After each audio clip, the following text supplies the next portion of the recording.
That was a reminder to Vivian. Now she pushed record, so you should have got the memo. So fix your face. Just a reminder of our meeting protocols. This is a public meeting. However, there are folks who are official SBAC members. And so we do ask that all of you who are members, please turn your screens on as much as possible. And please name or rename yourself with your name, as well as whichever organization or committee you're here to represent. When we have discussions, that is when we use the chat, and the chat is only used by SBAC members. Same thing with voting, only SBAC members can vote as well. And so we know more and more we have members of the general public who are here, and we say, welcome to you. We're glad you're here. We hope that you stay for the entirety of the meeting, but please refrain from using the chat if you are not an SBAC member. And SBAC members, we're only going to use the chat for the particular agenda item that we're addressing at that time. Again, only SBAC members can vote. And I'm saying that again, because once again, this meeting, we are going to have to ask our SBAC team to vote on a couple items. Next slide.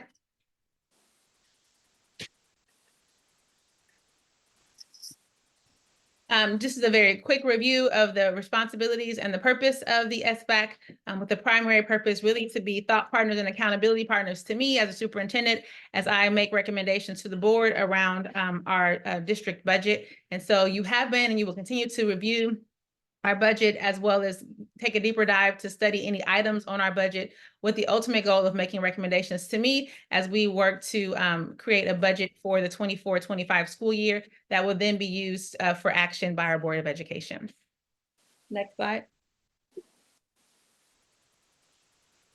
And you all knew it was coming, and we almost want to say, like, everybody unmute and let's say this together, but I won't, because it never sounds good when people are trying to say things together on Zoom. But we are grounded in our shared mission here to enable and inspire our diverse student body to achieve academic excellence, and of course, to make positive contributions to the world. And we ground ourselves in the 4 E's: excellence, equity, enrichment, and engagement. And as we engage in rigorous conversations about budget and resource allocation, we want to remind ourselves that regardless of the number, this is still our goal, to make sure that every single one of our babies has access to these 4 E's and are positioned and poised to achieve the excellence that we know is inherent in each of them, and to make positive contributions to the world. Next slide.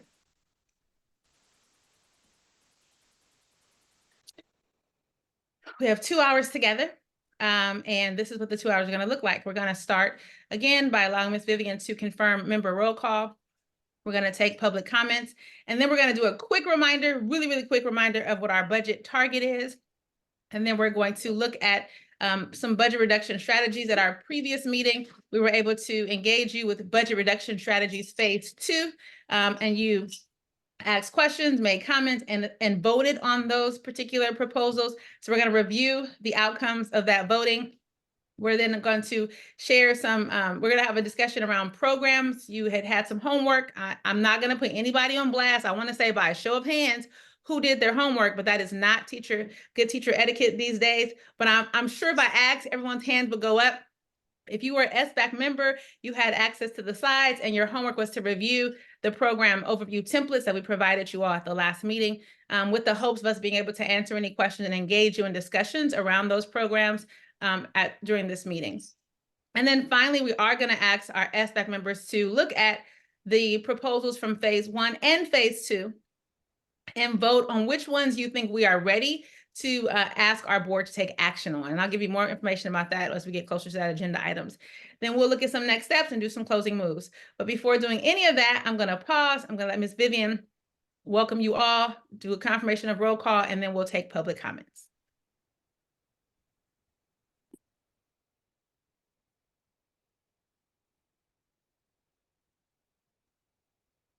That's my cue, Ms. Vivian.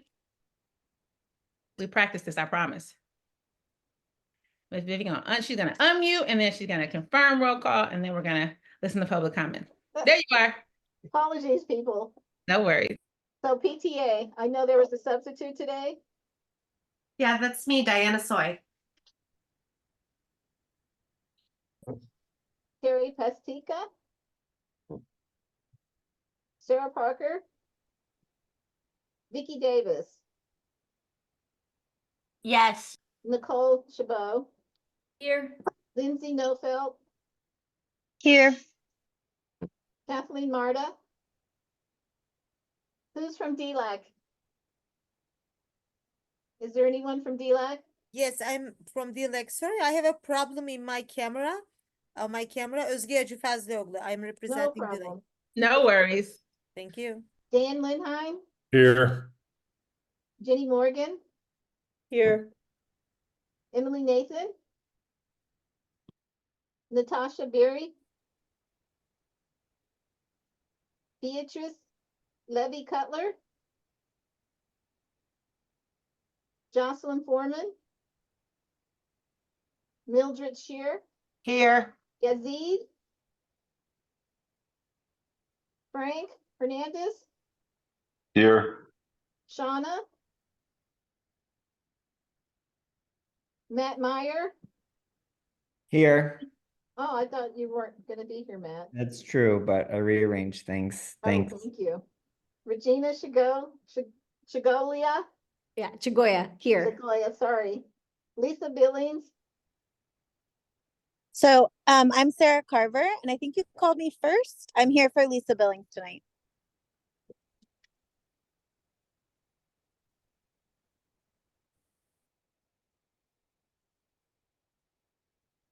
Stephen Collins, Here. Renee Molina, Here. Rebecca Levinson. Here. And then we have district staff, Kathy Fleming, Jill, Pauline. Yep, I'm here. Enikia, Yes, I'm here, ma'am. Trish McDermott,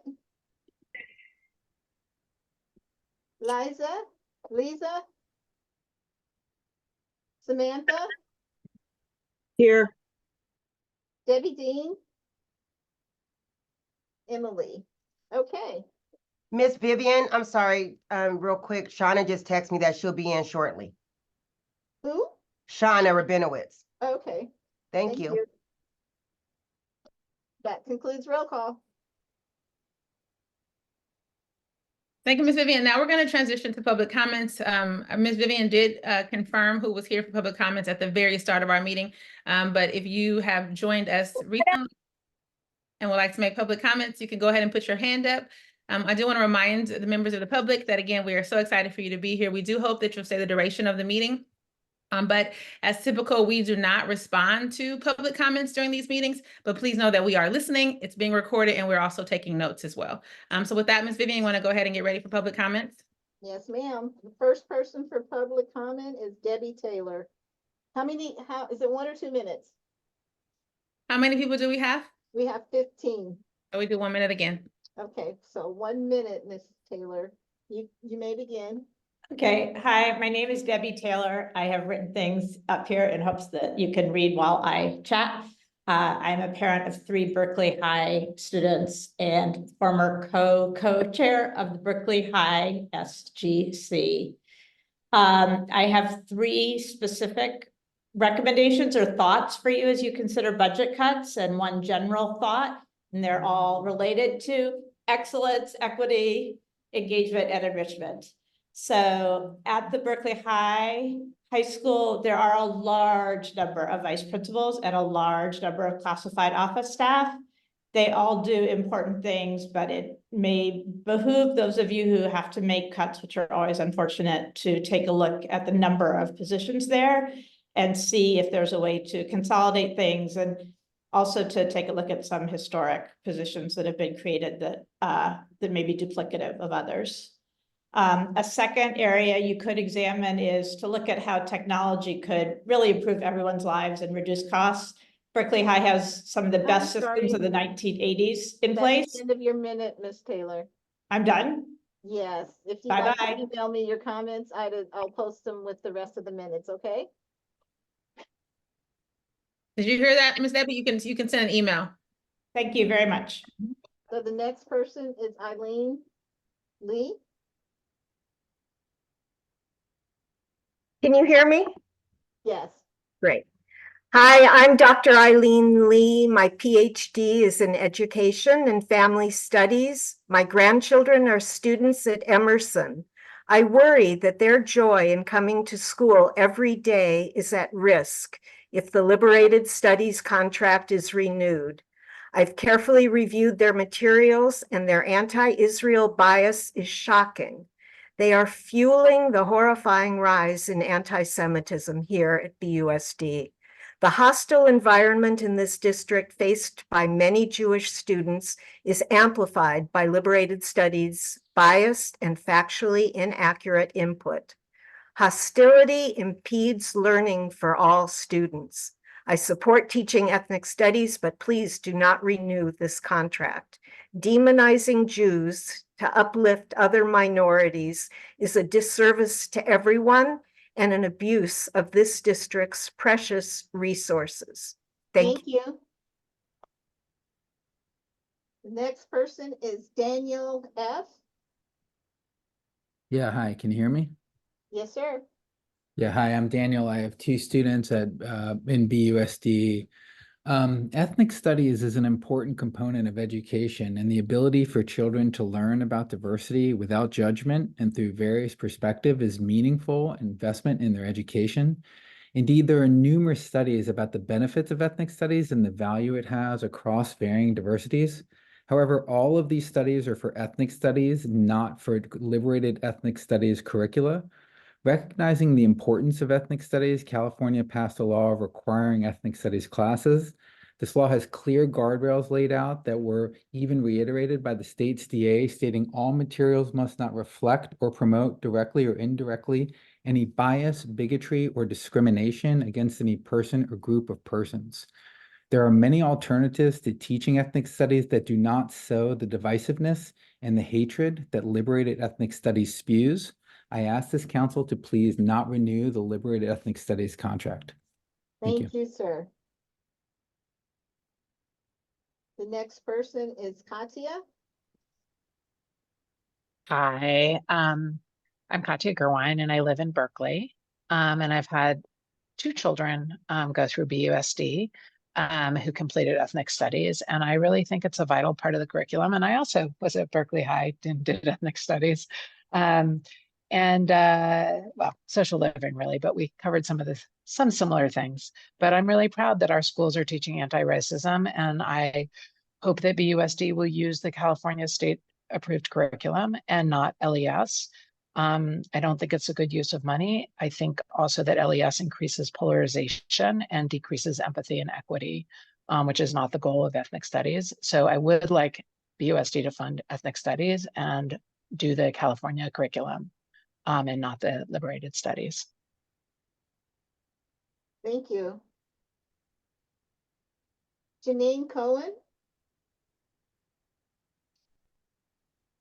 Thank you. My name is Janine Cohen. I'm a parent of two BHS students and a part of the Jewish community.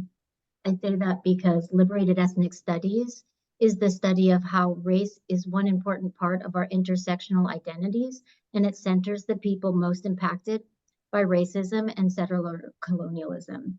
Meanwhile, multiculturalism is celebrating cultural diversity. By centering people of color in liberated ethnic studies, we address the root causes of systemic racism. Ethnic studies has been proven to be both academic and socially emotional beneficial for students of all races, ethnicities, while multiculturalism has not had the same impact or results. I'm asking that the district extend the LES MCC contract into future years so that teachers can continue to be supported in teaching. There is zero evidence of hateful, discriminatory, or anti-Semitic content in any of the LES MCC educational materials. Thank you. Thank you. Next person is Alex Day. Hi, my name is Alex Day. I teach ethnic studies and social living at Berkeley High School. I'm also a graduate of BSD and a parent of a student in BUSD. I'm also here to speak on behalf of my 9th grade ethnic studies and social living department to express our full support for BUSD renewing the contract with Liberated Ethnic Studies. First, we support the Liberated Ethnic Studies Model Curriculum Consortium because they are experts in the field of ethnic studies. there isn't a separate liberated ethnic studies and ethnic studies. There is ethnic studies. The people in liberated are experts in ethnic studies. In fact, some of them are in fact people who helped found the discipline back in the student strikes in 68 and 69. So for us in the 9th grade, renewing this contract would enable us to complete the work that we started. There are no boxed or pre-scripted curriculum that Liberated is bringing to us. We collectively decide what to have them help us with in designing more units that we also help them to create. So whatever you're looking at on the website isn't what's showing up in our classrooms. I still don't have a problem with what's on the website, regardless. Thank you, Mr. Day. Indeed. Next person is Anne, A-N-N-E.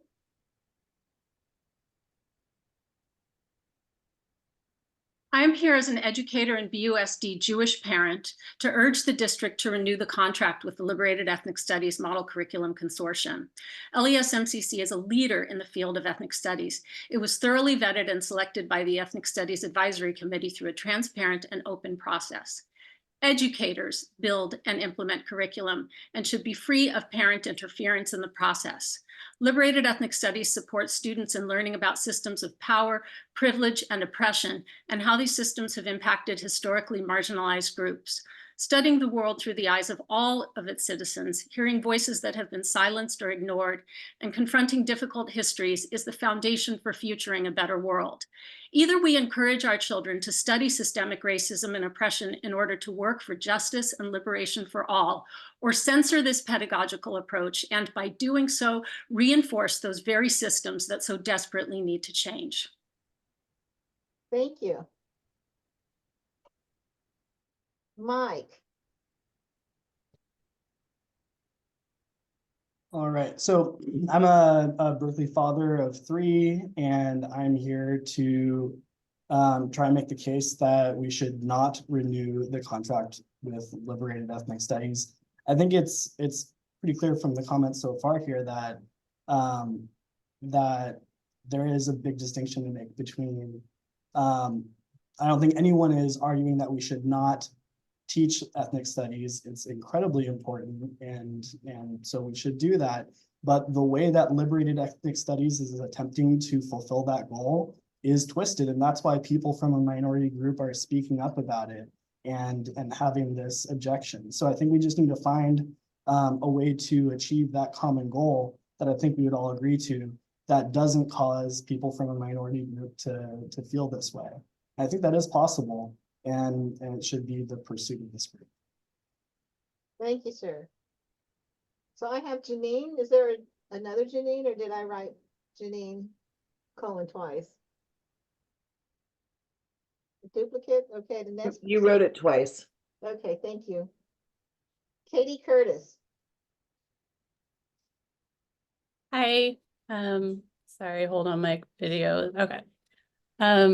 I'm Katie Curtis. I'm a BUSD parent, and as a parent and as a person of color, I'm very concerned by the attack on ethnic studies that's being made. Our BUSD teachers have been working on this curriculum for almost a year, and I trust them.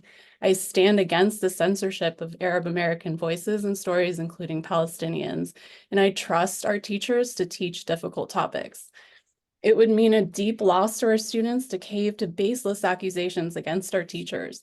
Learning is sometimes uncomfortable, but in Berkeley, we understand how important to a student's growth that experience of discomfort can be. Berkeley is committed to equity, and that means not caving to claims that the truth causes division, causes polarization. That's just a veiled attempt to silence marginalized communities. By confronting the truth of what's happened and continues to happen to marginalized people, we begin to heal as individuals, and I urge you to support the Ethnic Studies contract for as long as our teachers need. Thank you. Hillary Kay. Hello. I'm a parent of 3 BUSD students with kids at King Middle School and Berkeley High School, including a current 9th grader. And I'm here today to ask this committee to not renew the Liberated Ethnic Studies contract. I support teaching of ethnic studies. I think it's very important.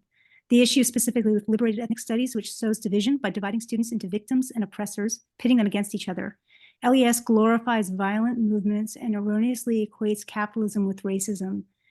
Ethnic studies should be taught in a way that celebrates our diversity rather than privileging one people over another. It should not be about framing one culture as legitimate versus another that is illegitimate, as the liberated ethnic studies curriculum does. Finally, I'd like to remind this committee that LES does not meet the California Department of Education's guidelines for ethnic studies to be free of bias and bigotry, period. We should not be spending precious money on biased curriculum. Let's adopt an ethnic studies curriculum that celebrates our diverse cultures and helps bring people together versus pitting groups against one another. Thank you. My kids got it totally. Yeah. Lisa, you want to mute? Lisa. Thank you. The next person is Sarah. Hello, I'm gardener Sarah. I'm the garden teacher at Oxford and Thousand Oaks Elementary Schools, and I'm going to very quickly try to discuss some of the nuance in the gardening and cooking budget that maybe wasn't portrayed at the last SBAC meeting. The moving of, I'm sure we'll get to the particulars in this meeting, but the moving of the $300,000 from the general fund to nutrition services is totally unacceptable. Our department actually takes $1.25 million to fully fund, and we need that money to come from the general fund. Passing us off, balancing the spreadsheet from one column into nutrition services is not a sustainable funding model. It doesn't cover our supervisor. It doesn't even fund all of our salaries and benefits to keep our staff what it is. We are a large student-facing department at every school site. So any removal of money from the general fund elsewhere would be totally disastrous to gardening and cooking, which is a beloved program that's been in the district for 20 years. We're also pioneers in this field. Thank you. Eva Diaz? Did you get me? Because I was also Sarah and I was on your list. Okay. No, I didn't get you. So I'm Sarah Rosenkrantz. Did you have me on your list? no, sir, I didn't. Oh. I'll put you at the after test, okay? Okay. I also would like to do public comment if possible. Okay. Eva Diaz?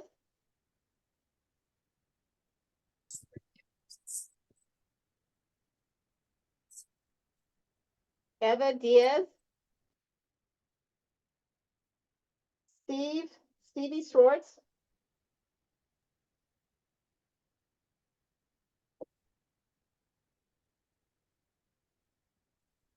Stevie Schwartz.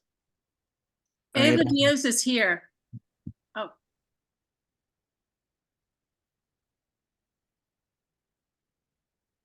Oh. Is it my turn to speak, or are you? Yes, sir, go ahead. Okay. My name's Stevie Schwartz. I'm a parent to two small children, the older of whom is an elementary school student. And I'm here supporting renewing the contract for the Liberated Ethnic Studies program. Ethnic studies is an important corrective to how students learn history, the centers the voices of people of color.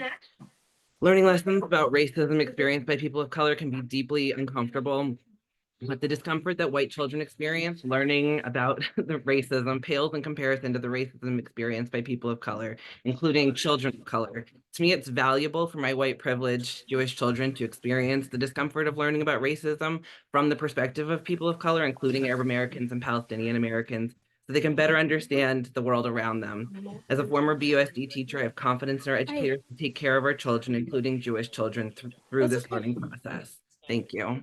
Thank you. Tess? Yes. Hi, my name is Tess Fruget. I'm the mother of a Ruth Actie student. As a Jewish person, I'm speaking on behalf of renewing the Liberated Ethnic Studies curriculum. As a Jewish person, I'm upset that accusations of anti-Semitism are being used to silence Palestinian voices and perspectives. Calling attention to the impact of power discrepancies on marginalized communities is not bias or bigotry. I don't think you can call it bias or bigotry when you're talking about bias. I mean, saying bias or bigotry against the people who are in power is just, that's not a thing. That's like racism against white people. Stating that Israel is committing genocide is not demonizing Jews. I don't feel demonized by saying that Israel is committing genocide. That's just a fact.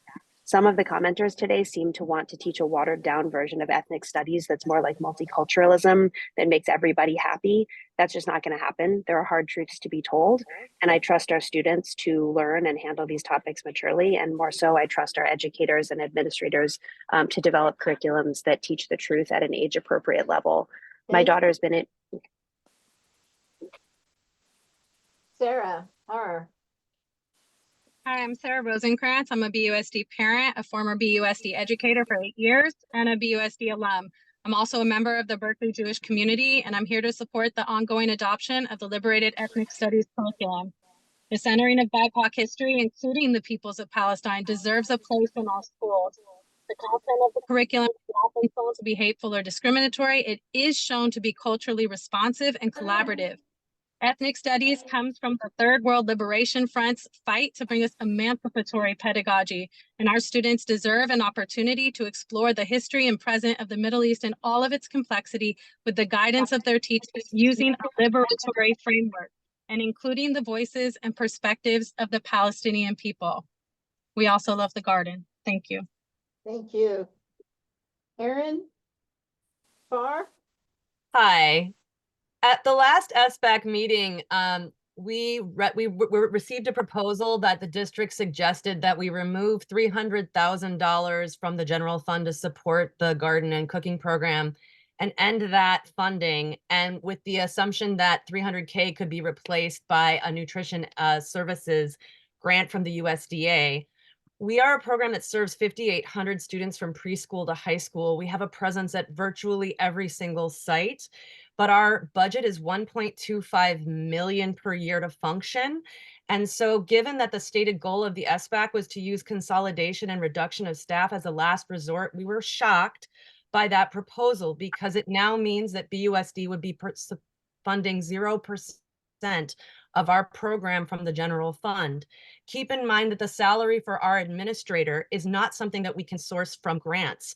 So it's extremely important that the district continue its commitment to the garden and cooking program by not only having the $300K from Ed Services, but also a permanent general fund support.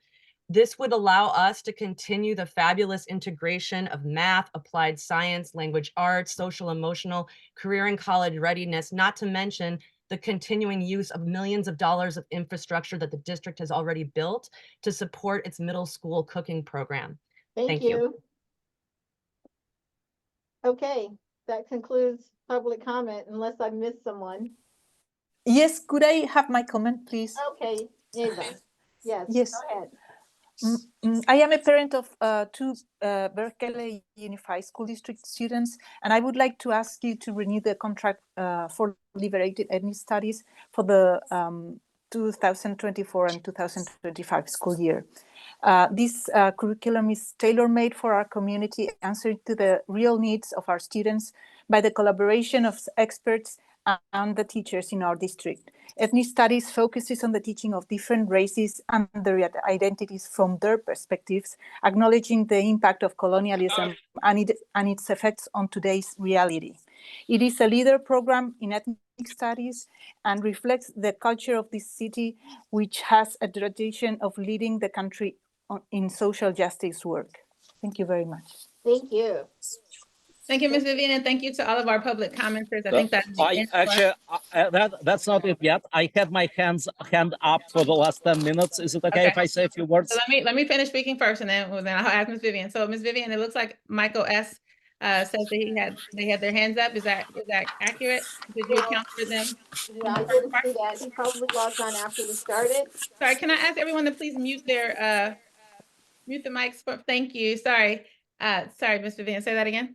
He probably logged on after we started. I don't see the gallery, so I didn't see his hand up. Got it. So Michael, the way that it works is that we do request folks to let us know at the start of our meeting. We actually have 2 times where we do it, where we ask for public comments. And so we are going to have to close public comments for this time, but what you can do is send us an email, send it to Ms. Vivian, and she'll put her email in the chat. and we can make sure that your public comment, any other folks who came in after that public comment call, we'll make sure that we receive your public comments. We could also share them with SBAC members as well, and it will be documented. So apologies for that. We do have a rather tight agenda. Want to make sure we get to it, and we did go ahead and set aside 15 minutes for public comments. But I do appreciate you being here, Michael, and everyone else who's here for public comments. And I do, again, hope that you stay for the duration of the meeting to hear more about the work this committee is doing. Ms. Vivian, if you could just make a point to put your email inside of the chat, please. Okay. And I'm actually glad that Ms. Vivian still has the agenda slide up, because we are going to make a couple modifications, just a rearrangement in order of our agenda, so that we can make sure that staff is here to answer questions. We were going to start by reflecting on our March 27th SBAC decisions or votes. We are definitely going to get to that. We're going to actually move a couple slides down in our presentation to look at the reviewing of the programs and discussing of programs. And so, Ms. Vivian, I'm going to ask you to go to slide 17, please.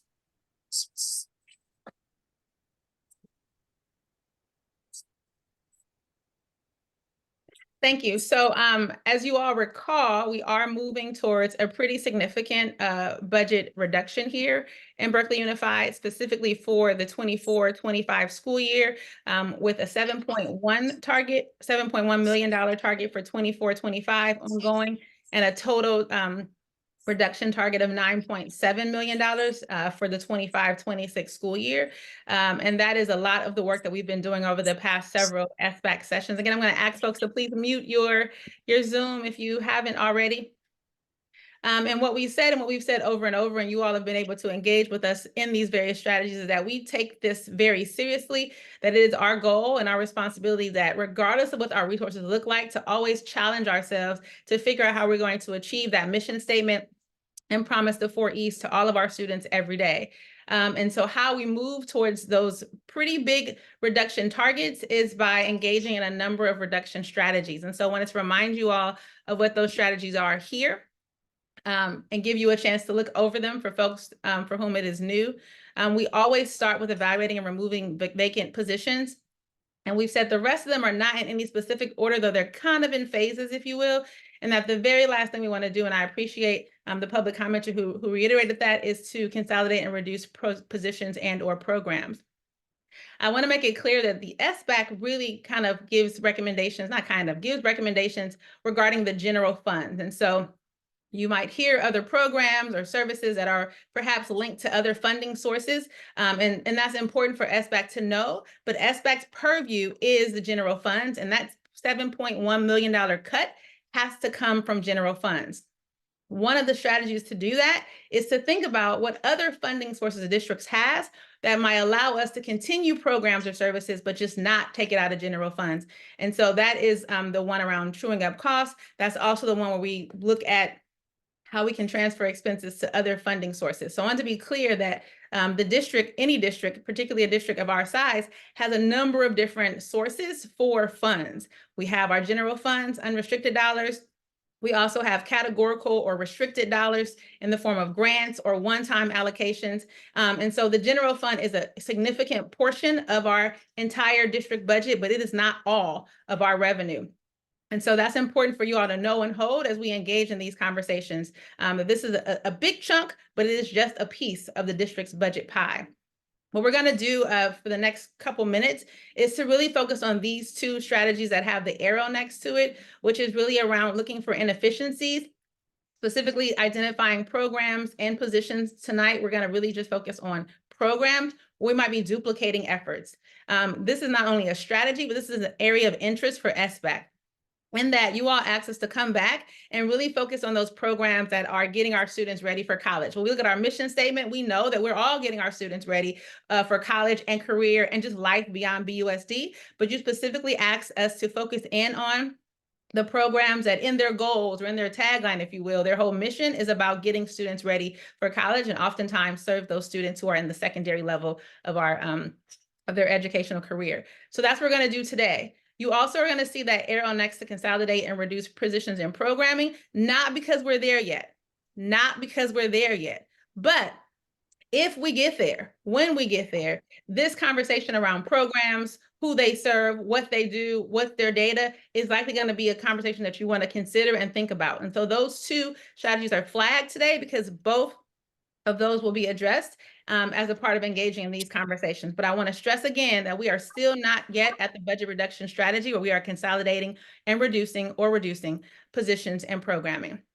So with that, I'm going to ask Ms. Vicky to go to the next slide. And I'm going to remind my folks, I get really excited when I hear kids' voices. So I'm going to ask you to mute one more time because I'm super easily distracted. So you might recall this slide from our last meeting on March 27th. It both gave you as SBAC members an overview of our contracts over $50,000, which is something that you asked for. It also gave you an overview of district paid services in the form of a spreadsheet, also what you asked for. But it's specifically, again, going back to those programs that are getting students ready for college and beyond, gave you a program overview for 6 programs: Puente, Bridge, Avid, College Bound, Young, Gifted, and Black, also known as YGB, and RISE. And what your homework was to review those program overview sheets, some of them are multiple pages, and to come back with any questions, ideas, or thoughts that you have.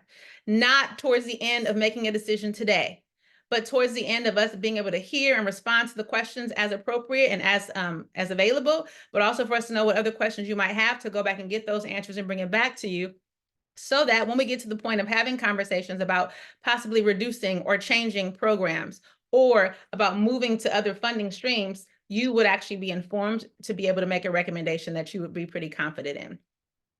I want to remind folks that the programs that are listed here and the information that are on these templates are really our step towards organizational clarity, work we've been doing for the last 1.5 years, but it's not yet complete. So these are not perfect in any way or shape or form, but they have been created in partnership with the folks who facilitate or lead these programs. And if there's questions that you have or information that is missing, please know that we're committed to getting that information to you as soon as possible.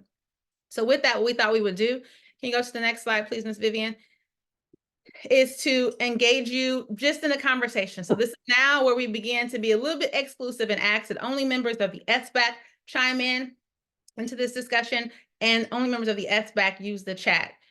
We have staff here who is partnering, who's our liaison, for the Bridge and the Puente program, Ms. Lisa Estupin. And so we wanted to move the agenda items up to make sure that she is here to be able to answer any questions that you all might have or any comments or observations. I'm sorry, Superintendent, Lisa does Bridge and Avid. Sorry, I did a wrong order. I knew I did something wrong. So she does do Bridge though. I was right about that one. And that's the first one on this template. And so we're going to start with Bridge. I'm not going to ask Ms. Vivian to click on the link. I believe all the SBAC members should have the links to the template. I thank you all for reaching out over the break. Like, hello, we want to do our homework. You have to make sure we have access to all of these. So hopefully you were able to see every single one of these. If not, it's okay. You'll have more time. What we want to do is Lisa available now, Jill? She's with us. I'm here. Yep, Hi, she's Lisa. here. Lisa, can you do a quick 2-minute overview of Bridge? And then we're going to open up to any questions or comments. So SBAC members, when we're talking about Bridge, is any questions that you have, we'll try to answer them on the fly. But if not, we're also documenting the questions that you have and any ideas or ahas that came to mind as you thought about this program and our need to move towards a $7.1 million reduction, or any of those budget reduction strategies that we listed in the couple slides before that. So with that, Lisa, quick overview of Bridge, and then we're going to open it up to our SBAC members. We're going to probably take like 5 or so minutes on this item and see if we need more time after that. Sure. So hi, everybody. So Bridge is at Berkeley High School for students in grades 9 through 12.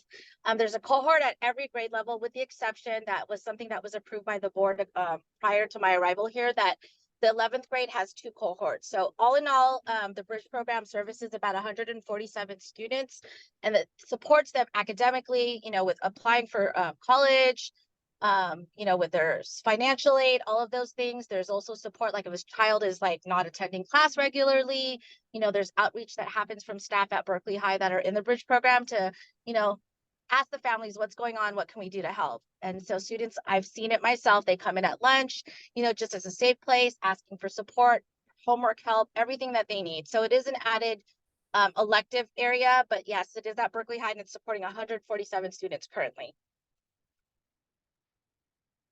Already those hands are coming up. I am gonna ask again, if you were here for public comments and did not get to speak, if you can please just email us your comments and lower your hand, and then we will focus again. This conversation or discussion is on SBAC members only. And if I'm looking at this correctly, it looks like Vicky is up, and then Nicole, you're up next.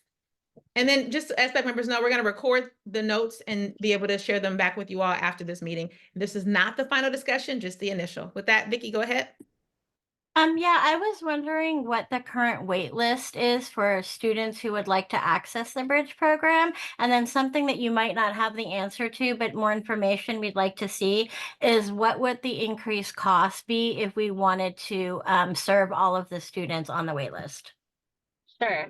I know that there's a wait list right now. The last I checked, there was about 40 plus students on the wait list currently. That could be different from the last information I heard. So that's kind of what I know, Vicky. And then in regards to like what would it cost, it would be the additional FTE, depending if is it a counselor, is it an actual, what is the position? So I don't have that offhand. And meaning like the kids are, from what I understand, is sprayed off across the grade levels, right? Meaning 9th, 10th, 11th, and 12th. So what that actually would look like would be in regards to the FTE that we would need to have to pull those kiddos off the wait list. But I'll find out for you. Perfect. Thank you. We have Nicole, did you put your hand down? Vicky asked my question, so thank Okay. you. Thanks, Vicky. Matt? I was just going to add a little context that there is a wait list, but also that the classes are over enrolled, where I know that they put in as many students as they could really serve, which is more than what normally would be served just because of the wait list. I agree. That is true, Matt. Thank you for sharing that. They are over enrolled.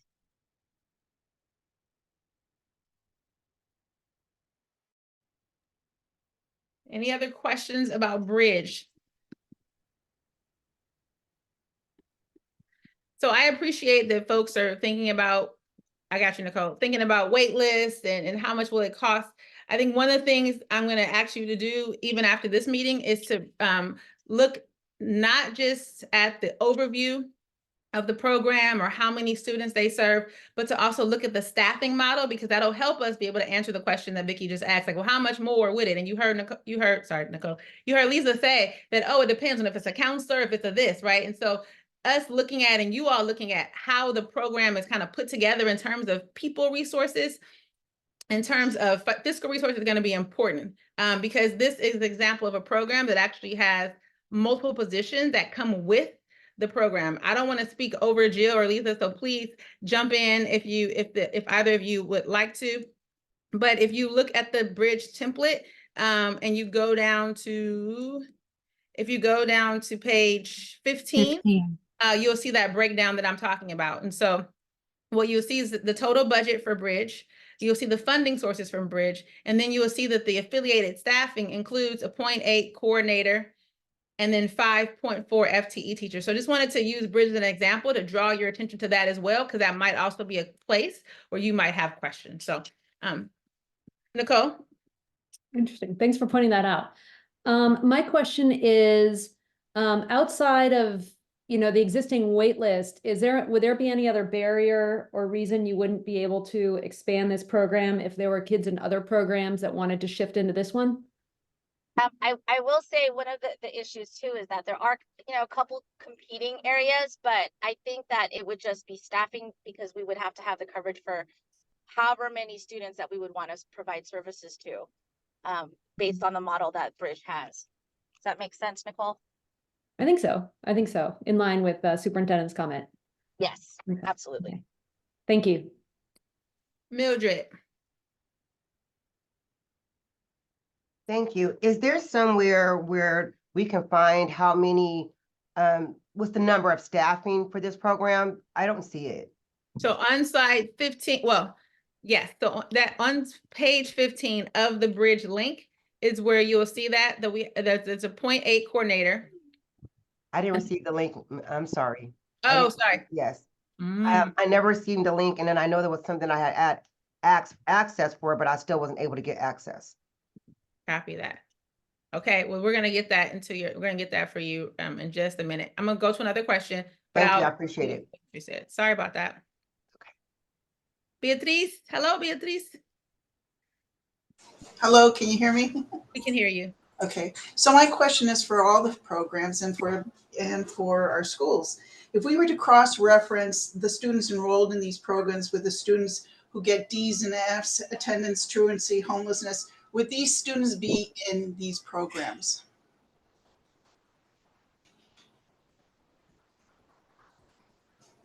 I would say that we can't say that universally for all of these programs. Of course, for each of them, Ms. Beatrice, there's going to be examples of, yeah, some of the students who are in Bridge or who are in College Bound or who are in Avid, right, are those students who need extra support with attendance or academics. But we can see how we can run that to get that information for you. When we put the summary of the data, it's kind of general. It's not student by student. What you're asking for what requires us to do a little bit more of a drill down and look at the students that are in the program. So we can try to get you some summary of that prior to our next conversation. It would be good to know what are the students and, who we're not capturing through these great programs that obviously are serving students, but are there students that we're not capturing? Thank you.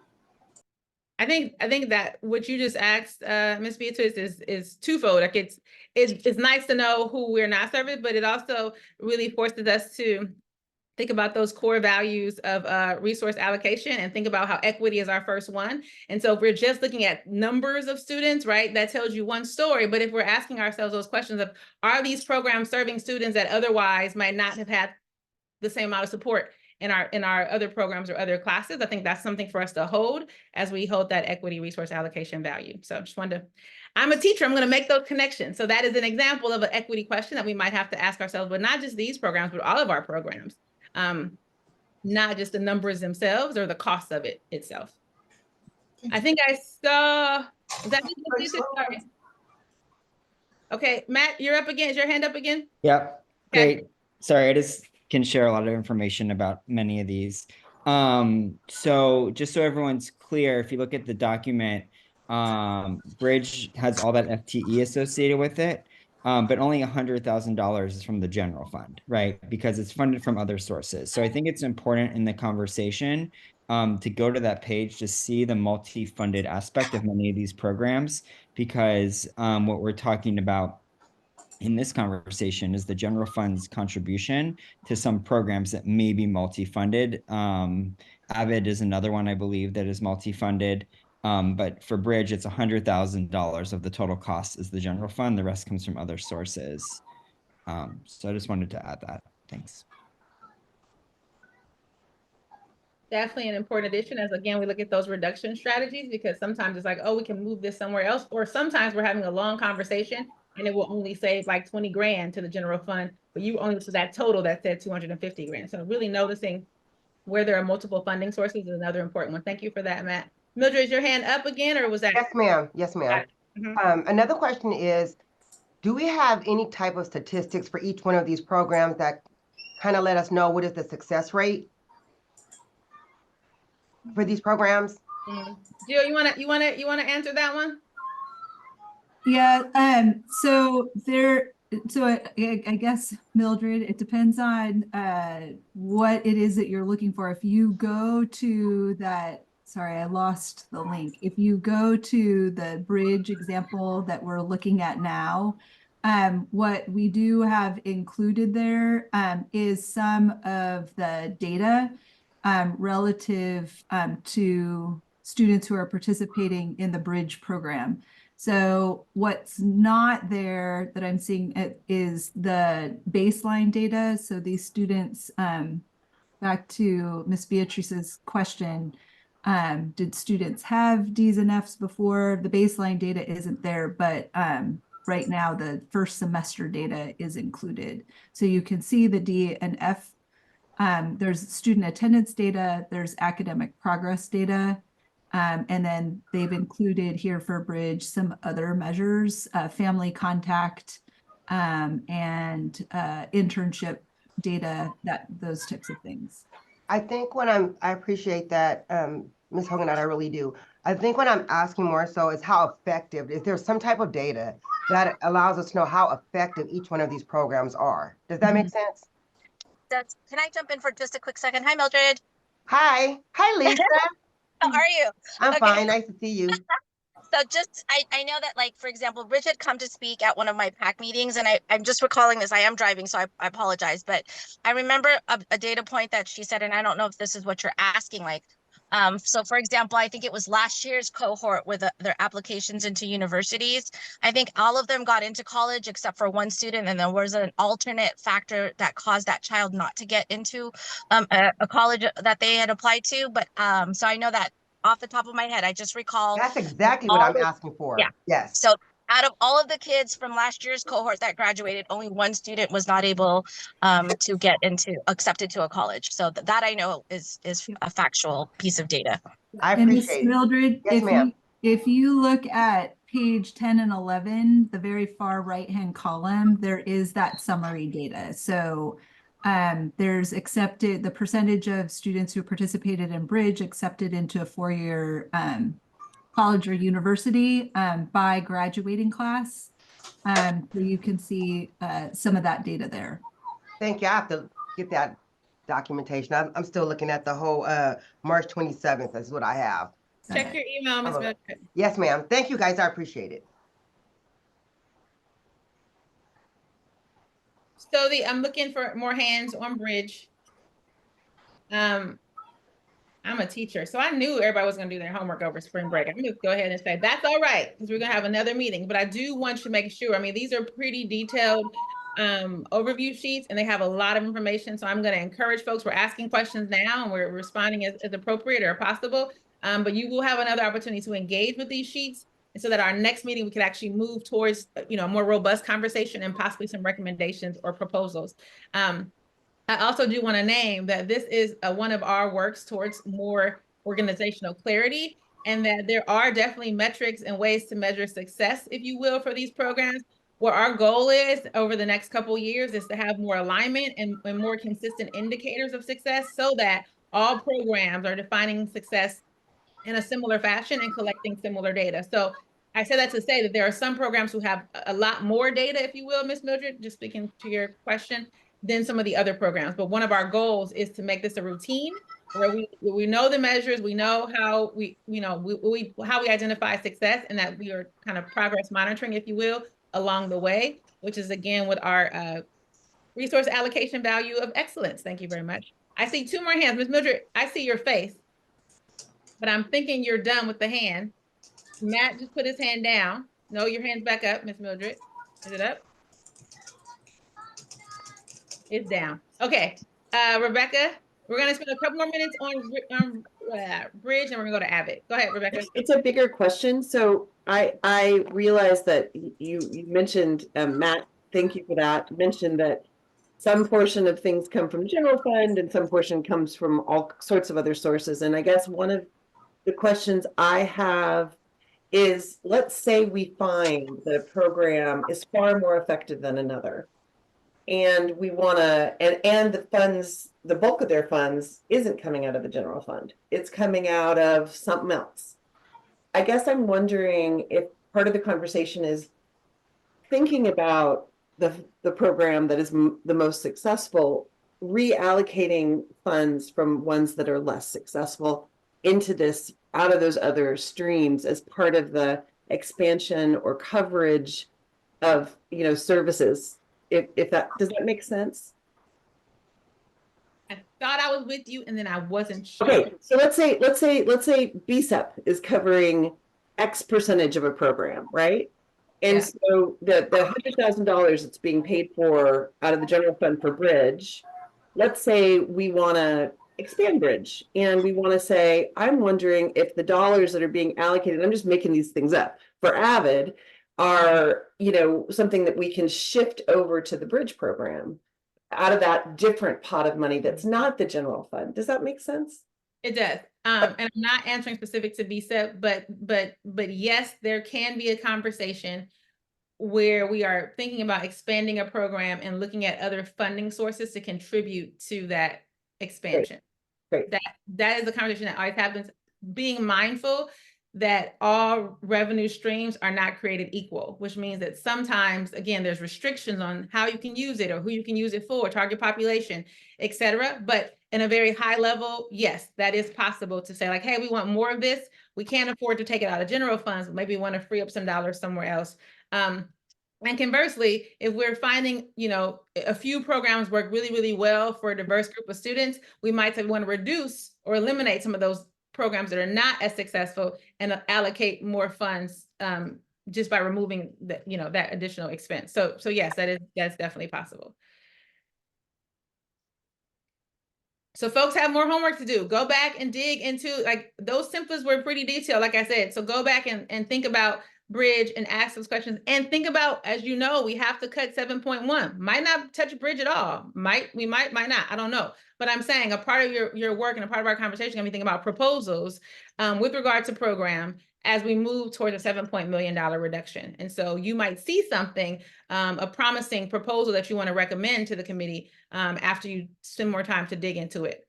The other program that Lisa is a liaison for is AVID. So I'm going to ask Ms. Vivian to go to the next slide, and I'm going to ask Ms. Lisa really quickly. I know she has another meeting. Can you do a quick overview of AVID, Ms. Lisa, and see if there's any questions from our committee? Is she still here? I'm here, of course. Okay. Sure. So right now, AVID is focused at the middle schools. So the 3 middle schools have AVID programming. And then we also have a cohort of 11th and 12th graders currently at Berkeley High School. And so AVID is a support class that we provide students, again, also to support with the hopes to go to college. And it's a class where, you know, students, similar support to Bridge, but it's really tiered toward middle school. At one point, it was supposed to be 6th through 12th grade, from my understanding. There is a gap because of competing programming in like the 9th and 10th grade levels. So what we are trying to do is allow for students, hopefully, if there's interest, because again, students self-select their electives, right? And so AVID would be elective at the high school. And so if students are able to select AVID starting in 10th grade, the hope is that we would expand a little bit more into 10th and 11th and 12th grade again, because it's so strong at the middle school. And I will say, like, I attended the graduation and the students were like, without AVID, I don't know if I would have graduated from high school. Things like that. So quick little synopsis of that. So it is, again, support for students to get into higher ed. There's one hand so far, Matt, but before I call him Matt, I just want to echo something that Lisa said. You know, Bridge, she specifically said, was high school, 9 through 12, right? And then AVID, she said, is in all of the middle schools, and then a couple classes in high school. So there's a lot that's similar about these programs, but they're not all the same. And so as we're engaging in conversations and learning about them, pay really close attention around who serves which population of students. Because that's going to be something important for you to hold. They're all college ready and college support, but they don't all support the same students, and they don't all do it in the same way. I'm about to call you Dr. Matt. Mr. Matt. Matt Meyer, please. Mr. Matt, I just wanted to point out, as we're, again, same thing, there's no general fund dollars that go to AVID. It is all LCAP and site funds. So again, as we discussed, thinking with our budget cut lens, LCAP's a different conversation with different stakeholder groups that's happening at the same time, but you know, it doesn't impact the general fund. Thanks. Thanks, Matt, for pointing that out. Any questions or comments more about AVID? I see Lindsay's hand. Look and see if there's any other hands. Got 2, Lindsay and then Nicole. Hi, I serve on one of the committees that reviews LCAP funds and supplemental funds. And so I'd just like to pitch an idea to this committee in the spirit of organizational clarity to not be so restrictive in our viewpoints and look at the budget as a whole. Because, you know, when we're doing all this transferring in and out of the general fund, we miss some of the big picture on how we're allocating resources and how we can be most effective to our students. I don't mean to out us, but but a bunch of us did meet over spring break to talk about these documents and sorted through them. And I guess like my main question, I do think it's valid to talk about all the competing programs, and I would actually love to introduce more competing programs into college readiness. But for AVID specifically, there's so many funding streams, it's hard to understand what the per pupil expenditure really is and what it comes down to. And if we are staffed appropriately for the high school cohort, which I understand to be severely under enrolled because of the competing needs. Mhm. And also my I guess fourth or fifth point here is, I'm getting long, sorry, is that I'd like us also to look at the lens of like AVID wants students who are already successful with good GPAs. Some of the other programs will take students who are motivated only, but doesn't matter what their GPA is necessarily. And other programs like RISE will take anybody. So when we're looking at overlapping cohorts, let's also recognize the level of academic achievement that these programs will take in at all. Thank you so much. Thank you. It was long, but it was actually really necessary, Lindsay, because again, it speaks to that equity core value. How you doing? I'm talking to you, Lindsay. You turn the camera off. But no, it's talking with the equity core value, but it also goes back to the idea that these programs are similar, but they're not the same. And sometimes we just look at numbers and just look at the amount and what their mission statement is, but not ask ourselves those really important questions about who is, even to the point that Ms. Mildred asked about successful. Like if you're taking a certain student at a certain level already, then success might be defined differently, right? So I appreciate the way that you all are engaging in this and asking more questions, because again, that's going to be for us to come back to you on. We want to make sure that whatever proposals you make, you feel as efficacious as possible, given that we only have 2-hour meetings every other week, to make those important decisions or recommendations. I got Nicole and then Vicki. Super, thank you.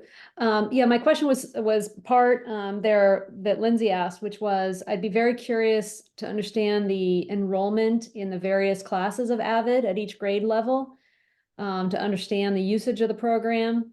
And then second was, thank you so much for the filling out the docs. The links that were the Berkeley High CCI and Longfellow, all the CCI data doesn't work, at least for some of us. So none of those links work. So I would love to get a chance to take a peek at those too, because I'm sure that's probably performance data. So great. Thank you. I'll double check that. Thanks, Nicole. Vicki. Yeah, so my follow-up question about the AVID program, echoing what Lindsay said about how it was a little bit confusing.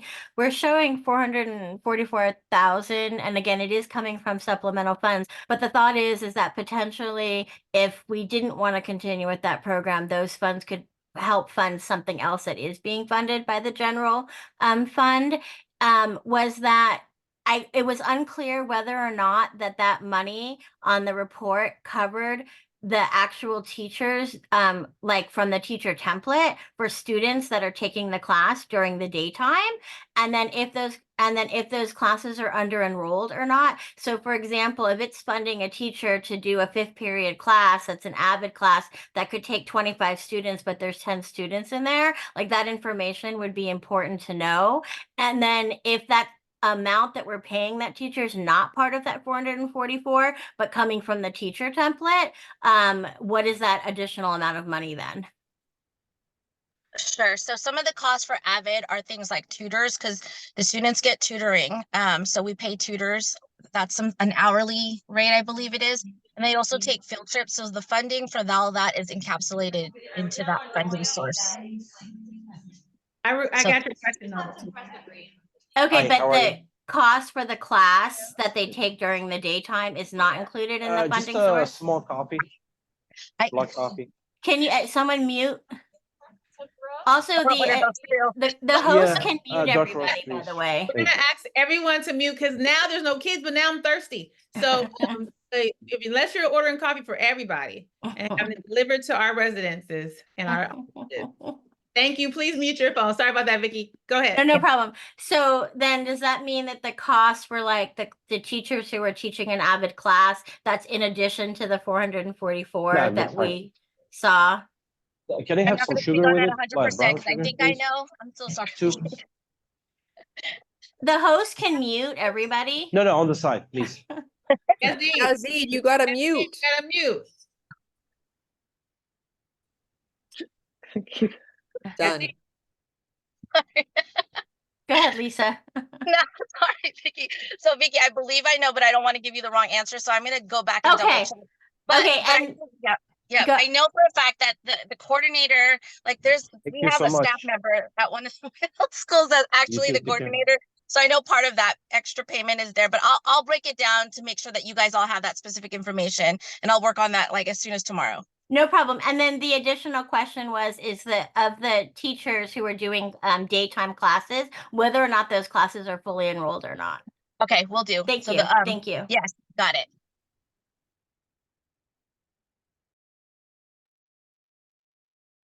Okay. That was Avid and Bridge. Okay. We have Dr. Espinosa here to support you in some of the questions you might have around our other programs. And by the way, you all are asking really good questions. So, and I'm sure there'll be other questions that come up. So I want to remind you all that we did put a question or a note-taking sheet, link in the March 27th slide deck. It's also in this slide deck. So if you have a question that comes up or an aha or proposal after this meeting, please feel free to use that spreadsheet ongoing. And so with that, we're going to go ahead, since we're already on this slide, we're going to move on to College Bound. Dr. Espinosa, are you here and available and ready for us? Yes, I am. Yes, Puente, College Bound, Young, Gifted, and Black. And I think those are the programs that we had on there. That's all you, Dr. So what we're going to do, Dr. Espinosa, I'm not sure if you were here when Lisa did hers, just do a quick 2-minute or so kind of elevator pitch, if you will, about the program. And then we open it up for folks to ask questions. Sure. So we'll start with College Bound. So College Bound or College Bound Academy is a program that we have contracted with as under the African American Success Framework. It is focused on providing student and family workshops and coaching, which they do via Saturday Institutes every month. Where students and families work together to learn about how to stay on track for going to college and study habits and preparing for college. They include small group instruction. So there's a 9th grade cohort, a 10th grade cohort, 11th grade cohort, and a 12th grade cohort. But I think somebody was mentioning there is a strong commitment that is required for this program because students are expected to come with a guardian or an adult accompanying them and supporting them each Saturday. So I'm going to look for hands to see if there's any hands with questions, comments, or any ideas regarding college. But look at Vicky. Vicky's like virtual hand and real hands. Slow down, Vicky. All right, so we have Vicky, and then we have Matt, and then we have Nicole. I apologize. I have not been able to see a chat or any kind, so I apologize if I missed anyone in the chat. But again, SBAC members, feel free to raise your hand so that the entire SBAC can hear your questions or ideas. And we're going to start with you, Vicky. So for College Bound, that's the one that you said was on Saturdays, is that correct? Yeah. And that serves 8th through 12th, so not 9th through 12th. So there's a focus on, the program is focused on 9th through 12th graders, but they encourage families if they have younger kids to not worry about childcare and bring them. And so they have a separate kind of connected program called Rising Scholars, where they do some, goal setting and some STEM activities with the middle schoolers or even younger kids. They have some elementary age kids that will show up from time to time. So when we talk about the 61 students served in that program, then does that not include potential younger students who would also be served, or is that inclusive of everyone that gets some sort of touch with somebody? Yeah, it's including all of the folks that are logged, which are our high schoolers and then our middle schooler kids. The others are kind of like a daycare, so they don't always get checked in. Okay, thanks. Matt and Nicole. So I said this a lot last year, and I'm glad we just have another year of data. I believe the contract is for 120 students. The contract last time, I believe, was for even more. Maybe it's more than 120. I don't know. It's just been one of my questions as we look and we are comparing programs. Avid, students are with a teacher every day,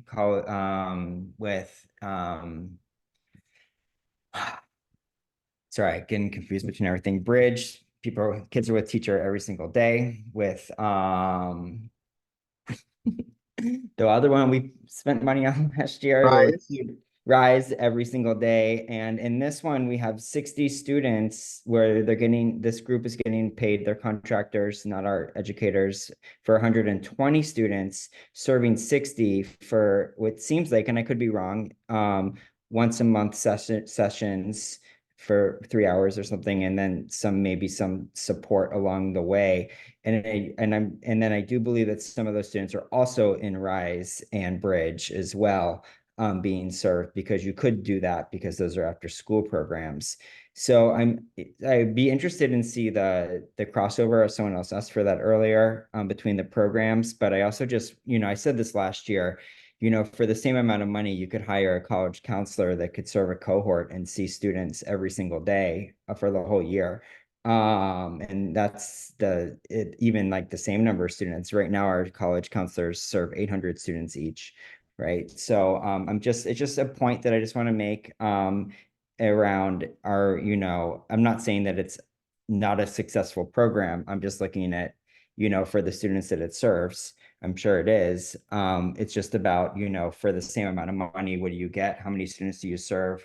How are they served in other places? And how come after 3 years, we're still enrolling at half the amount that we're actually paying for? Right? We're paying for 120. We're serving 60. Every other program has a wait list. This one can't fill. So those are just questions that come up for me. I don't know if there was a question in there for me, but it sounds, yeah, the question is about the cross. Like how many of them accurate. are served, and how come this one doesn't fill when all the other ones have wait lists? Copy. Yeah, well, and I do want to mention, like, there is an expectation that families participate as well and so that's just the design of the program, which could be a barrier for some. I did want to share, we do have data on cross participation. For example, for College Bound, 16 of the 61 students are in Bridge also.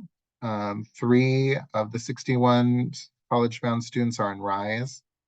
And then 2 have been identified for additional African American Success Framework focus outreach.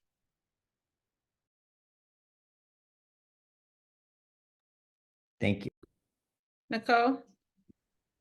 Okay, super. Thank you so much. So Vicky added a spreadsheet in the chat that some of us worked on in trying to, I don't know, pull together the data that was involved in a lot of these reports. So first, thanks to everybody that worked on these reports. But, trying to think about this as a holistic, what are we trying to address, the entire BHS population in middle schools also. As relates to College Bound, a couple questions that are not on this. Understanding one is I just wanted to confirm. So this program is 9 Saturdays, correct? I think, which does come out to $15,000 per Saturday in total. My question was, have they been able to 61 total kids, but do we have a sense of like how many of the kids have been able to attend repeated Saturdays and stay with the program? Or is it, I know that you guys, it's very rigorous. And so is it, if you don't come, do you, are you asked not to stay with the program, or what's the continued attendance? Because I'm assuming that it's a program that builds over time. So the goal is really like not if 61 total were touched, but like how many kids are consistent through the program. Yeah, the attendance piece is actually something that we've explored and been able to build out. There's a possibility of tracking those in EduClimber, and so it's something that we're looking into. But the way that there's 61 students are from December, so they do drop kids that don't attend more than, or that haven't attended more than once. So that's just how that piece is. But I think, that's something of interest. It's something certainly that's interesting me. So something that I'd like to put together for you all. The attendance rates of those kids. Thank you.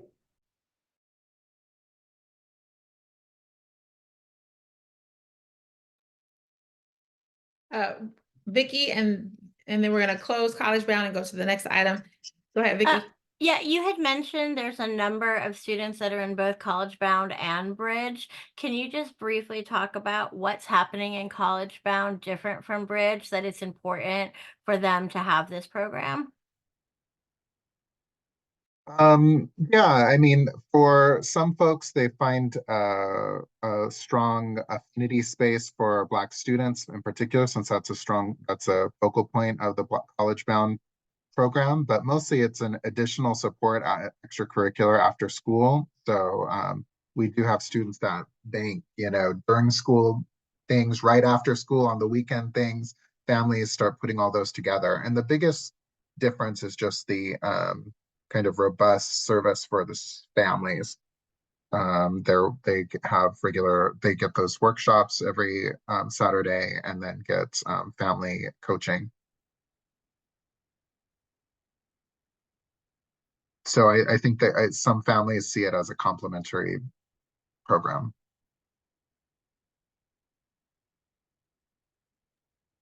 Okay, seeing no more questions or comments or strategies regarding College Bound, Ms. Vivian, I'm going to ask you to go to slide 20, and Dr. Espinosa can do a quick overview of Puente, and then again engage you all in questions. All right, so Puente is a program that actually was developed at the University of California level across the system, the Regents system. Home base is at UC Berkeley, but it's across all the UC campuses. And it began as a puente, meaning bridge, actually. So it's funny to see them on the same slide. It was started as a bridge between community college and the university. So there's a puente program at Berkeley City College, and then it extended from there down to high school to be a bridge from high school into college. So there were high school programs, and we have a program at Berkeley High, and then they developed a middle school program to be a bridge between middle and high school. So all of these, Puente is a linked program. We have at Longfellow, and then at Berkeley High School, and then it feeds potentially into the UCs and the community colleges. The core elements of Puente is an English class that is focused on culture linguistically responsive and inclusive practice, especially centering the Latinx experience. Specialized counseling for the Puente students, and then for specifically academic counseling, and then service and leadership opportunities for them to engage in community service, as well as visiting colleges and being prepared for that. So yes, those are the core components of Puente. Sorry, go So ahead. just so you know, the staff that are involved, There are 4, so we have, we're in year 2 of implementation. So, and maybe this is kind of an overarching thing for all of these programs. And I've only been here for 2 years, but most of these programs have also only existed for 2 years. Or the programs I'm speaking to at least. So they're all kind of in a development stage, but Puente started in 7th and 10th grade. So this year there's now a 7th grade, an 8th grade, a 10th and 11th grade. Next year there'll be a 12th grade Puente cohort as well. And so we have English teachers, dedicated counselor at each school, and then an administrator that is supervising that, and I'm coordinating them across the sites. There were hands and now they're, oh wait, maybe I'm not. No, Ms. Peters, you're good? Any other questions about Puente? I think Nicole's hand is up. Sorry, I didn't see you, Nicole. Yes, I'm sorry, that's not far enough. It was Nicole and then Miss Mildred. Sorry about that. No worries. But you're ignoring me. I'm kidding. It's okay. You know. Never. Dr. Espinoza, I'm sorry, I'm just trying to understand. Is this a class that the kids go to every day? Yeah, so it replaces their English class. Okay. So it is their English class in 7th grade, 8th grade. 9th grade is their, sorry, 10th grade is a world English. We skip 9th grade. Typically the program would have a 9th grade class, which is a weird bridge. There's a lack of a bridge right there. But just because of the way Universal 9 is laid out, there wasn't, at least when it was developed, a clear sense of that. So they do have a 10th grade world literature class, and then an 11th grade AP language and composition class for English. So that is their English class that they go to regularly. And then the counselors will push in for special workshops or lessons around academic supports. Okay, cool. From that question, so does this budget of 295, hitting on Vicky's question for Avid, is this 295, does this include the teacher headcount for those English classes?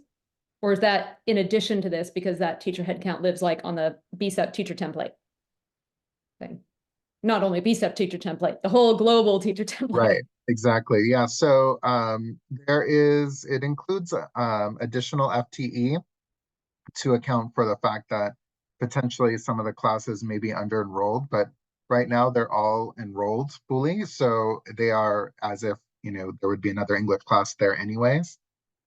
So we found some savings that way.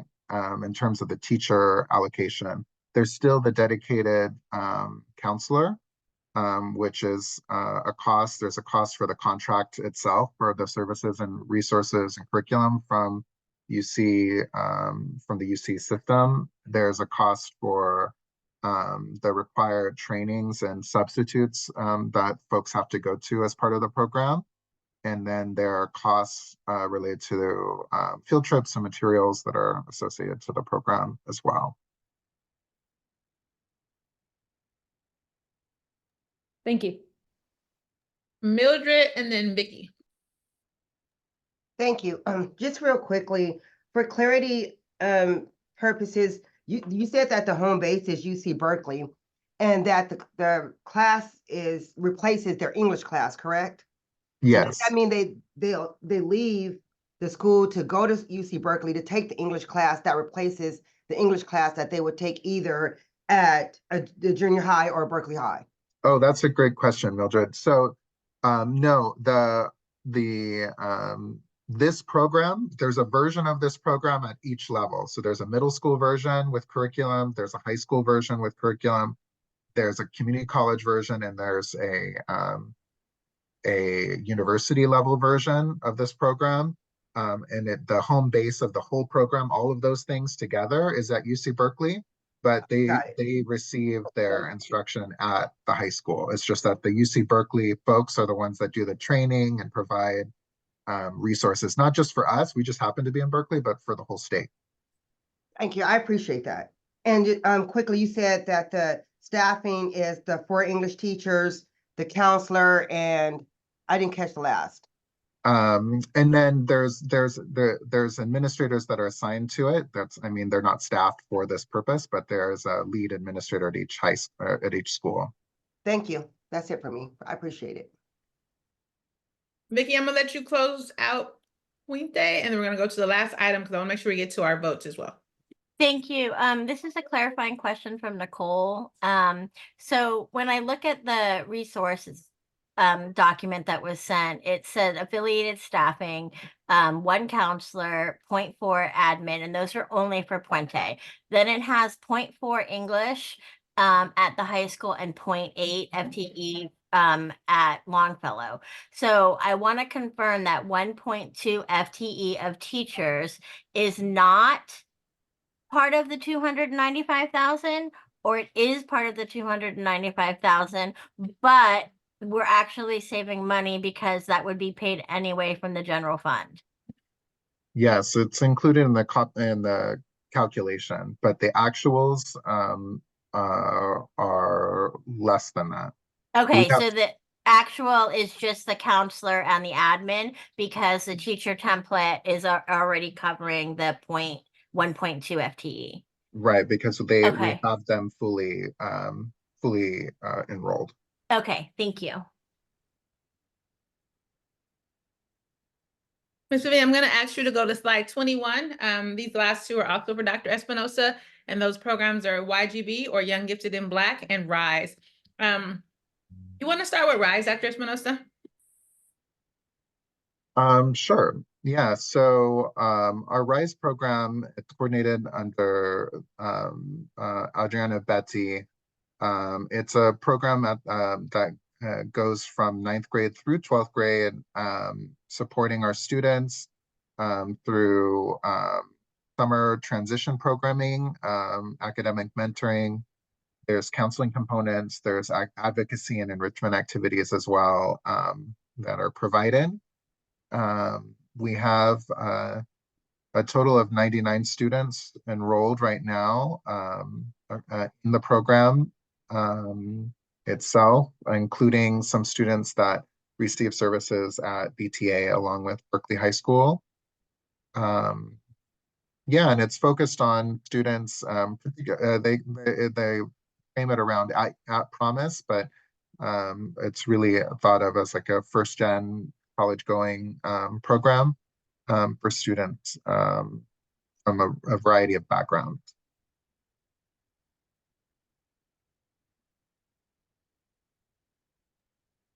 Hey, friends, we've done this for 4 other programs. We're going to do the same process. Is there any questions or comments regarding RISE? What you saw in the template, questions you have, or any proposals?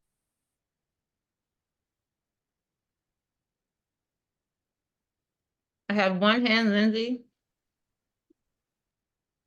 Hey, I just want to give my props to Rise and Bridge for putting in data and being really accountable for showing that they're getting kids ready for college and doing it at a $7 per pupil per session rate in a cost-effective manner. So hooray to Rise and Bridge. Thank you so much. Thank you, Lindsay. Vicki? Yeah, I wanted to confirm what the wait list was for students enrolling in RISE. Ooh, I don't know that one, so we'll have to get that back to you. Thank you.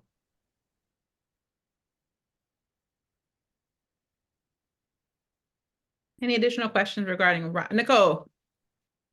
Yeah, first of all, I think I might have been unmuted here, so I'm sorry if anybody heard me talking to my cat. I'm really embarrassed. You just outed yourself, Nicole, because no one heard you at all. I think they heard me crunching on my chips over your cat. No, you were not unmuted. I'm sorry. Go ahead with your question. Thank goodness. Okay.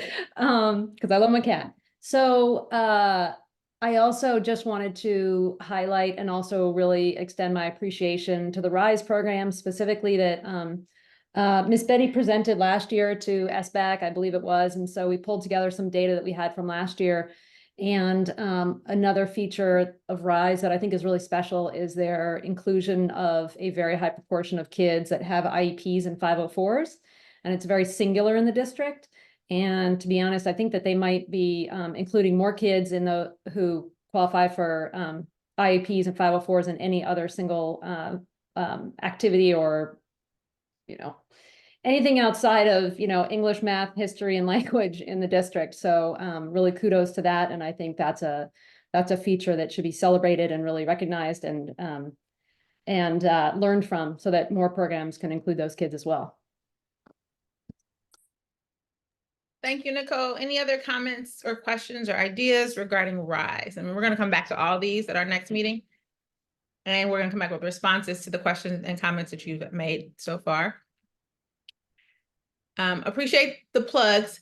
Again, want to just say that these templates are very much in their beginning stages. And so some of the feedback that we're hearing from you or the question that you're asking is actually helping us as we want to iterate on these templates, and appreciate that some of you all made your own templates. So you made a summary sheet of our summary sheet. There's actually 2 versions of those. There's one that Ms. Natasha Beery created, and she's not with us this evening. And then the other one is what Vicky put in the chat. And I'm sorry, for some reason, I don't have the chat feature, but we will make sure that both of those summary sheets are included in the slide deck for your all's reference. So Natasha's is already there. We'll add the other one that Vicky had, because they all kind of tell slightly different information, but you know, we all learn differently. And so whichever one is most helpful for you is the one we want to make sure that you have access to use. Want to also say that again, in our quest for increased organizational clarity and ultimately to do right by our babies, we know that we need to collect more data and have more aligned and consistent ideas of what success looks like.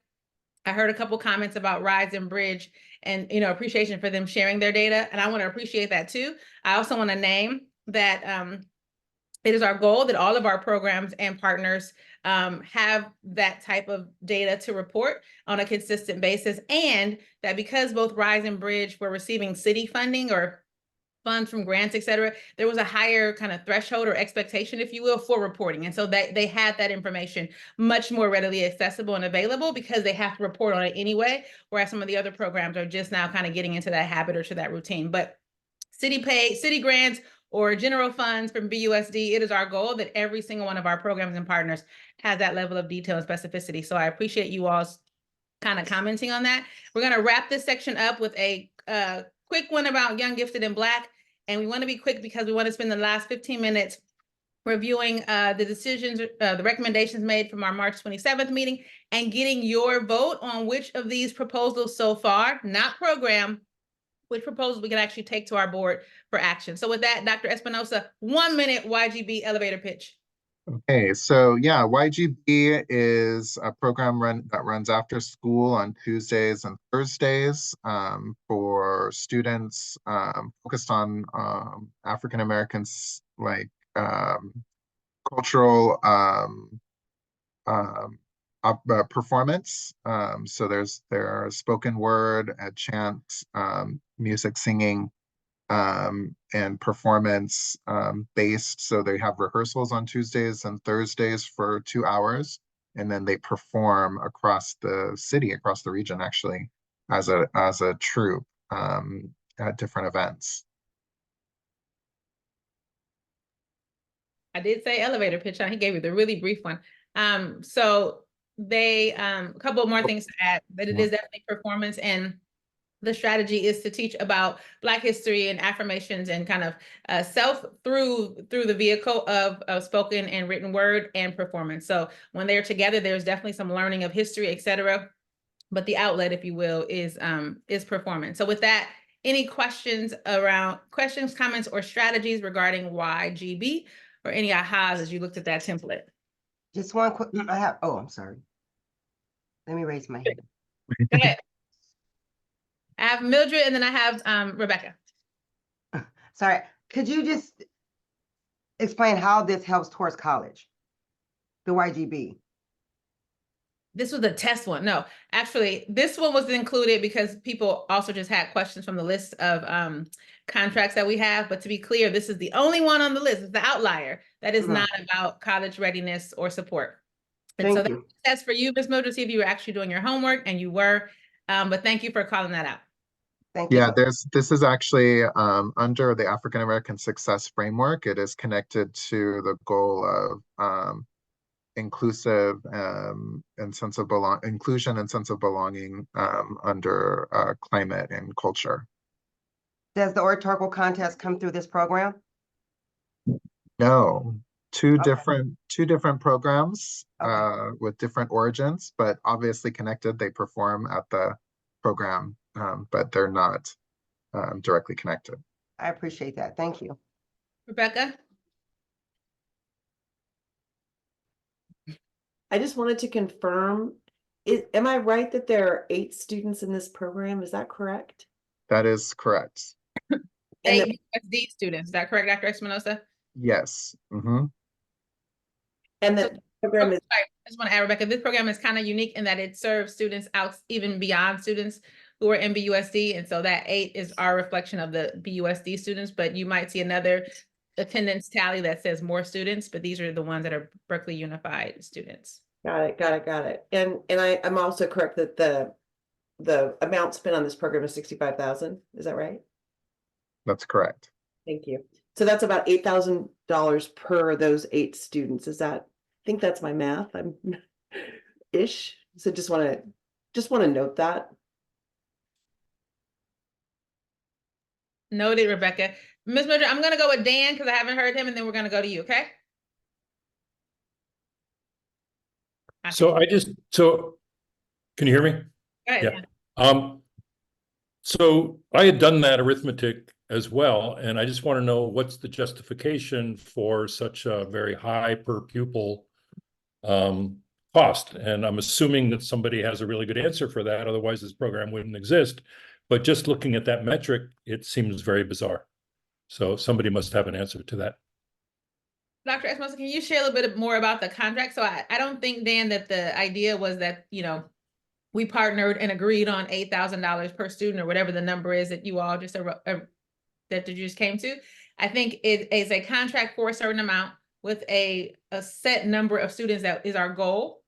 And at this point, only 8 are in the program. So that's where that breakdown of 8,000 comes up with. But what is, if you have it off the top of your head, Dr. Espinosa, what is the number of participants that they can serve for the contracted amount? Yeah, so they can, I think the contract is up to 40 or 50 folks, students. The similar to College Bound, where they're part of the requirements for participation is that they have to have a family in that case. In this program, they have to commit to weekly 2-hour rehearsals in order for them to be able to obviously learn all the material and perform and be prepared. And so it's a deep commitment, a deep investment in each student. And they also, the other issue has been transportation. So getting students, you can see there's kind of a smattering from different schools to the rehearsals regularly. But it is a big investment for after-school programming. But yes, we did not contract with them to serve 8 students. That's just how many have been able to not just attend, but commit to ongoing performance. Every time I try to do this, this is what happens. Now I have 3 hands in 15 minutes. So I might have to ask you all to stay after because we do need you to take action. Let us know which ones you want. I saw, thank you, Mildred, which ones you want the board to take action on. And so it looks like Vicky and then Matt. Yeah, so in the docs, it said there was 25 students total, and so you said some of those are from other districts. When we have that contract that can serve 40 students, are we able to write that contract in a way that we pay less if we're not serving 40 students and we're paying for the students we are serving? Right, so the 40, and Dr. Espinosa, correct me if I'm wrong, the 40 students that Dr. Espinosa reference is for Berkeley Unified School District students. So we're supposed to be paying for services for Berkeley students.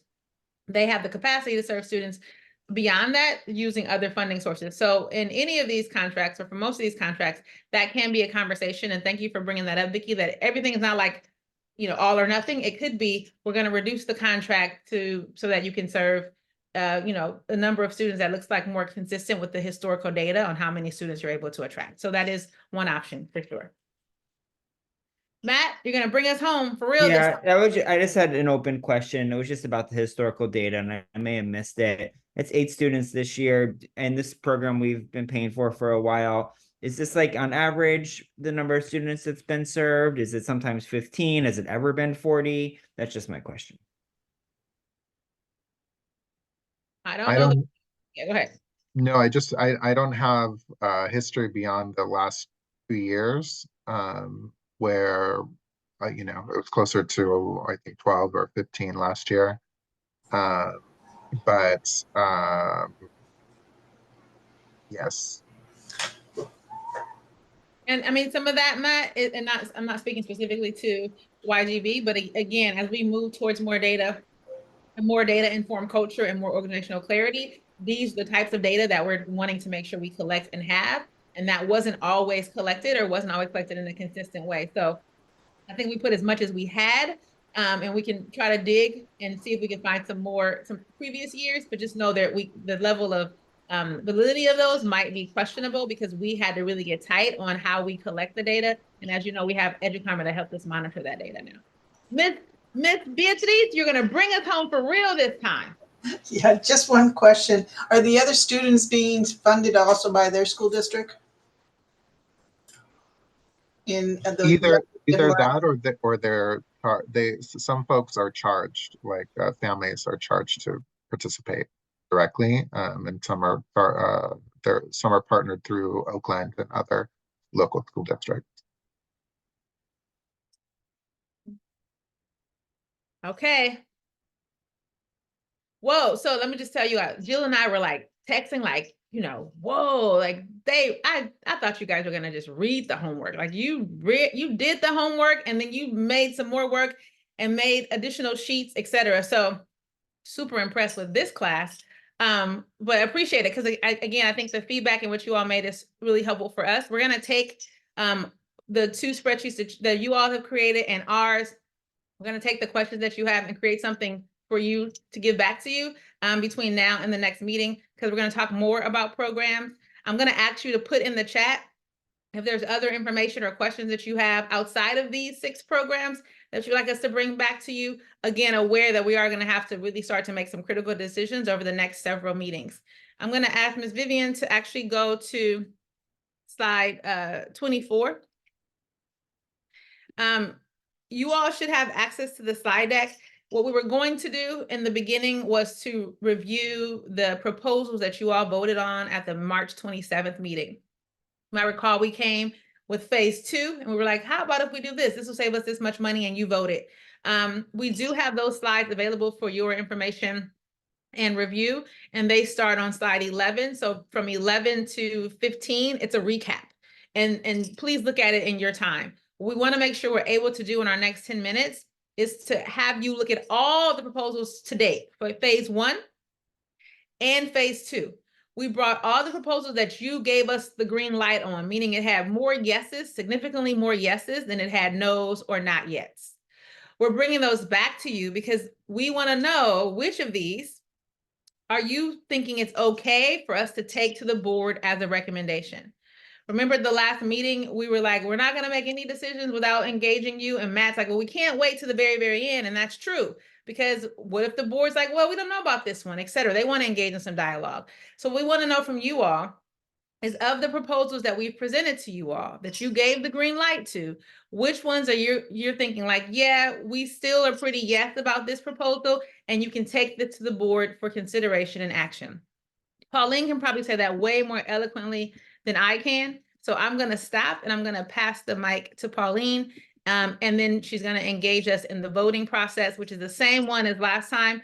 We say the item, we take the yeses, we take the no's, we take the not yets. Pauline, you want to give a better overview than I did? I actually brought all the proposals, whether they were all yeses or a mix of yes, not no, or no, because it was just easier to present it. But I have what the SBAC scored, and then I have a section for what we are now scoring whether we want to take it to the board or not. Perfect. Slide 25, please, Vivian, really quickly. So again, it's the same process as last time. You're going to look at the line item or the proposal that was made. You're going to vote yes, no, or not yet. And it's about taking it to the board as an action item. Vicky has a question, Pauline. Yeah, quick clarifying question. I just want to confirm a yes vote on moving the funds from garden to nutritional services does not mean we're not funding the rest of the program as was mentioned in public comment. Yeah, that's correct. There are other funding sources. The general fund only gives 300,000. They have other funding sources that we can bring back to the committee. But the proposal that we have is to find an alternative funding source for the general fund's contribution. So it will still be a district contribution from our nutrition services program. Thank you. You're welcome. Yeah, I just wanted to see if it's possible to pull out Young, Gifted, and Black from the college readiness programs that are here and really see it as a different program that's serving our students. And it's got a purpose and a reason for it. You know, that we want to build we want them to be successful, but it's not part of this scheme. So how can we look at it differently? Thank you. Appreciate that. We could just pull it out all together. You all have it as a reference because you've already seen it. But as we talk again about programs that support our students, specifically that are looking at college support and being college ready, we can remove that one from the conversation. So we did muddle. So I thank you for calling attention to that, Mildred, first, and then for you for doing that again, Ms. Beatrice. Nicole? I completely understand it's not specifically a college readiness program, but I don't want to lose it from consideration of all of these programs. So, you know, I would totally be in favor of it being on another list, but at least not losing it off the list because I think it's a really important. And if there are other programs that should be on this list similarly, that's, you know, that's totally fair game too. But I think it should be in consideration considering we're looking at the entire district and a $9 million budget need. Yes, for sure. So what our plan is just to remove it from that list, but it is still a consideration. And the reason why it came was because you all were looking at programs that were over 50, et cetera. So it's still a relevant conversation for SBAC. We want to make sure we're not confusing folks by coupling them in the wrong category. Lindsay? I'd like us to also consider holes in our budget, which are mostly seen toward how people use their site level funds and what things are most difficult to fund and raise, and things that come back and forth as Title I funds are available and not available. So you'll see BHS do a lot of supplementation and intervention. Like they decide to spend hundreds of thousands of dollars in intervention. They've decided that's a hole for their school, right? Some elementary schools, PTAs pay for thousands of dollars of math intervention or teacher afternoons. Like, how do we make our system more equitable in like starting the college and career readiness earlier versus trying to patch the holes up in high school? And so I guess like that's another piece of the puzzle in looking at the effectiveness of our dollars and how we can get the most bang for our buck and prevent some of these like behavioral issues and emotional issues that our children, you know, they really suffer, to be honest. So thank you. Appreciate that and totally agree. And I hope you guys are all going to run to be on SBAC again next year, because you know that a lot of the work that we're trying to do, be it organizational clarity, be it, you know, more effectiveness, even what you said, Lindsay, cannot be accomplished between now and May, right? And so there's some hard decisions that we have to make with some limited information, but more information than I say we had maybe in past years. But the idea is that we're going to keep conversations going, not just during this budget, you know, reduction season, but even thinking about next year. Because I do think it's important what you just said, Lindsay, about just being more strategic in general about our resource allocation and really kind of engaging in that continuous improvement as a consistent group on a more regular basis, so that when we come to decisions like these, or even when it's time to add more programs, we're doing it in a way that's actually informed and responsive to what our students need versus just like what we think or what our hunches are. Okay, I'm not engaging you all anymore because Pauline needs to know what we can take to the board. Any questions about the vote that you're about to make? So for example, Vicky was like, oh, I have a question about gardening. Maybe Vicky voted yes for gardening last time, but now she has a question. You can say not now. So you're not ready to move it to the board. It doesn't mean that it's off the table. So I want to clarify that as well. Okay, Pauline, it's all you. I'm tired talking. Okay, thanks. Vivian, can we go to the next slide? So as I mentioned, I'm bringing back the items that we had shared, and this is kind of running off the page. I apologize. But we had talked about transferring money from Fund 20, and you can see what SBAC voted for, and then further on, we're going to see what you guys vote on now, whether you're ready to move this to the board, you don't want to move it to the board, or not yet. So so we'll be voting on, I think we can both vote on both of these as one item. And Vivian will have to take you know, do your usual check mark. Sorry? That's looking, one bite looks delectable. Oh gosh, first it was the kids, then it was the what are you eating? Yeah, people were hungry and thirsty, and we want to be with our children. So everybody mute. That's Dan. Dan's still eating. Pauline's gonna take us through this, and then remember we have the reactions button at the bottom. A check mark is a yes, the X is a no, and the coffee symbol is the not yet. Okay, so can we have a vote on this proposal about suspending the retiree benefit rate as well as transferring in amounts? You guys voted on this on the 13th of March, and it was unanimous. So are you ready to move this to the board? Both of these to the board?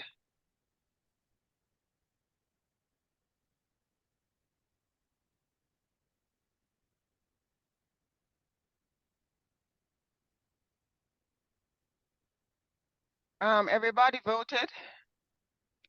Vivian, can you count?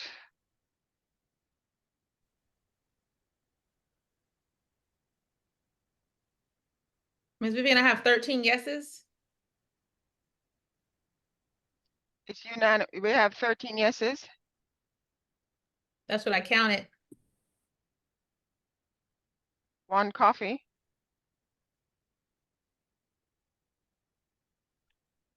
Sorry, I didn't see the coffee. Let me count again. I didn't see the coffee either.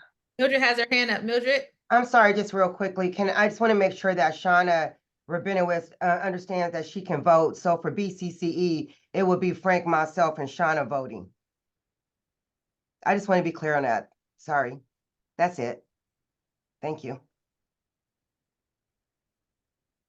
So we need all votes up now, please. This is to advance this item to the board for action. A yes vote means advance. A no means you don't want it advanced at all, ever. And a not yet means that you're just not ready to do it right this moment. Okay, Vivian.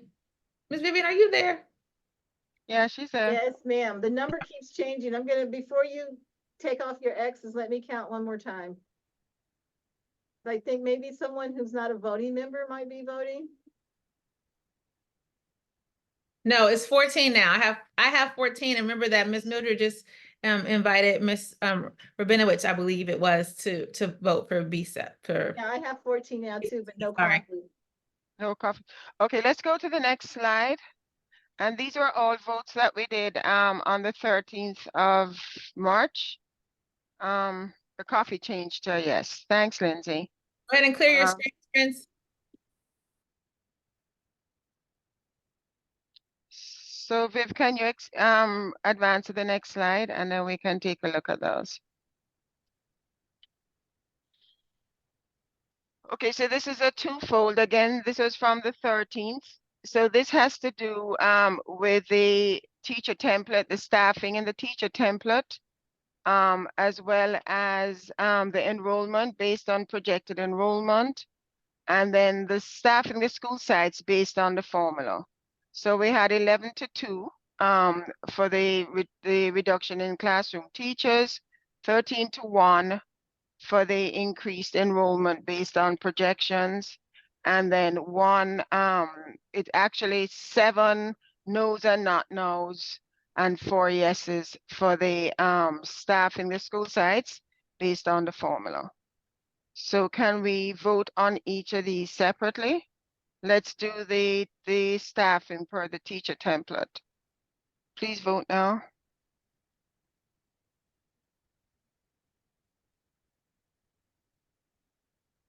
Thanks, Stephen. I have to run. That's why I said that.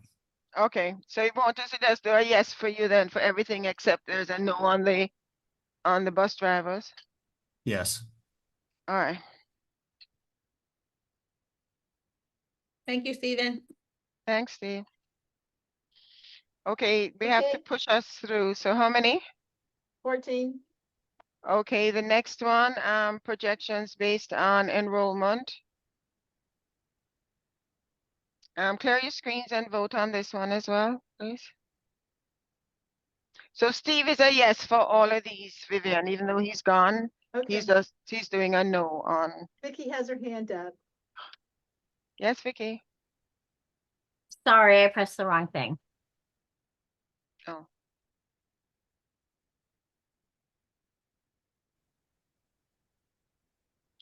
Are we ready to count? I have 11. And are the others no's or not no's? I don't have anything except for yes. And then we added Steve, right? It's 14 now, more people added. Okay. And then the other one is freezing the bus drive, no, staffing based on the formula for school sites. Can we get a vote on that? Clear your screens and then we can vote on that.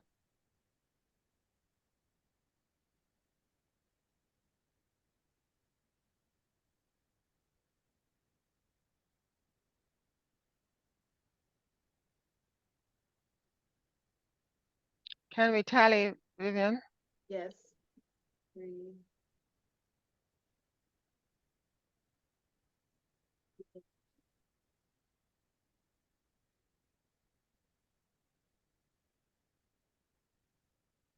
Seven no's. How 3 many? No, yes, 1 coffee. 3 yes, 1 coffee, and the rest no's. Yes. And then transportation department, Steve is a no on this one. This is for freezing the positions for 1 more year. Can we clear your screens and vote on that as well?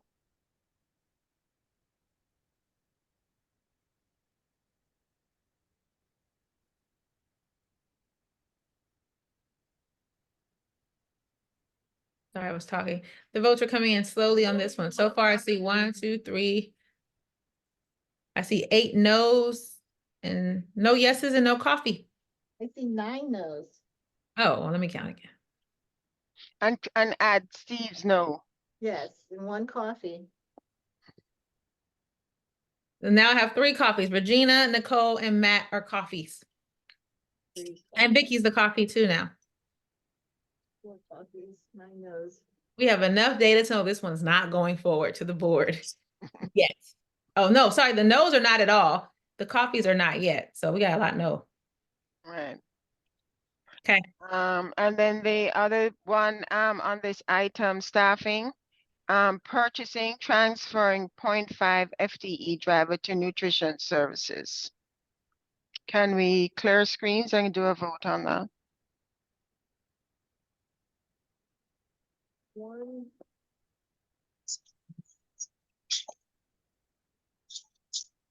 Can you repeat that? I'm so sorry. The last item we're voting on is transferring 0.5 driver to nutrition services. You had voted, 7 people had said yes on the vote in April, in March, and then 7 yeses, 3 no's, and 2 not no's. So right now I have 10 yes and 2 coffee. Let me count one more time.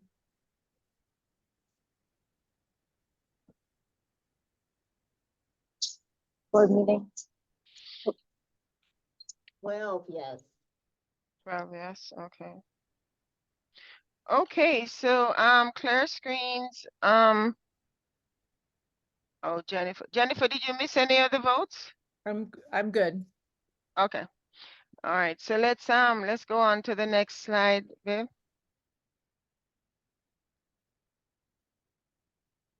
So this is taking us pretty much to the last thing that we voted on the 13th.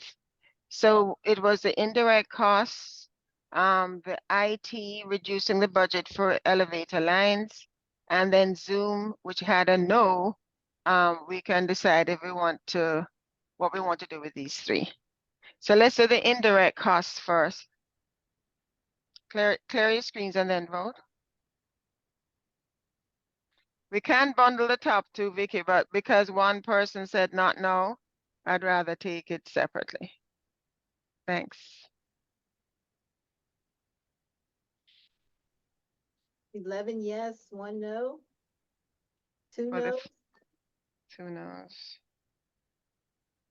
Okay, and then for the IT budget, for the elevator lines, can we clear screens and vote on that?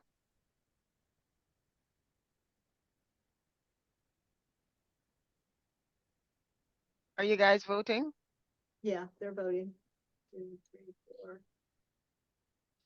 4, 5.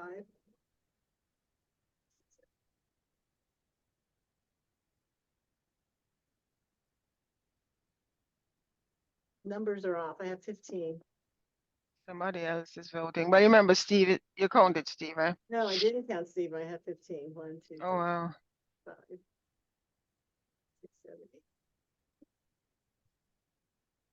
Frank has his hand up. Yes, Frank. I'm sorry. I just want to change my last vote to yes. I thought we were doing a bundle. Oh, Can you just change it to yes? Thank you. okay. Well, they're all yes, no nos. Okay, and then the last one for Zoom. It was a no, but I'm bringing it back just in case you've changed your minds.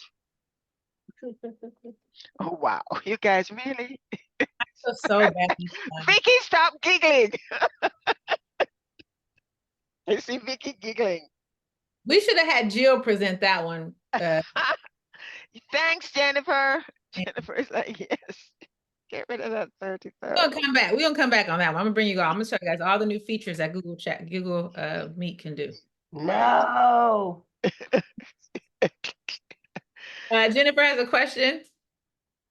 Jennifer's I'm sorry, I wasn't at the last meeting. I just want to clarify this. Is this saying we're moving that if you vote yes, we're moving away from Zoom and to Google Meet? No, yes would be a vote against Zoom and moving to Google Meet. Yes, you're correct. We would, and Jennifer, we would keep Google Meet. I'm sorry, we would keep Zoom for our hybrid meet, like our board meetings and things like that. But most things like this meeting will be a Google Meet meeting. Okay, thank you. Sorry. Okay, so that was the $5.1 million in one time and ongoing. And you can see what the votes were at the time. 4.8 for yes and 330 was no or not now. So we have a new tally vote based on what we have determined going to the board. So we'll have these filled out. So let me push us on to the next slide, which are the ones that we brought to the last meeting. So these were the overtime and travel and conferences. I'm going to bundle both of those. Yes, no, or not now for both of these proposals that total $338,000. Will save the district 338. Can you vote, please?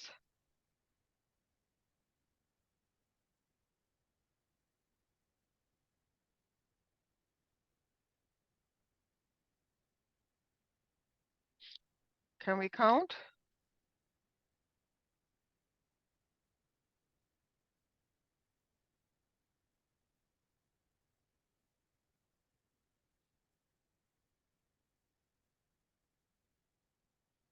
We're finished, Viv?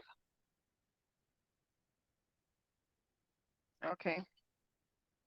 And then, what was the count on those, on both of those? I remember to add Steve. Wait, you're muted, Vivian, I think. I have 17 with Steve. I think some people are voting that may not have a vote, so, but still it's unanimous. For both of them, okay. I'm gonna separate these two, the two coming up. One is for the cooking and gardening, and this is transferring the general funds contribution to nutrition services. Can we get a vote on that?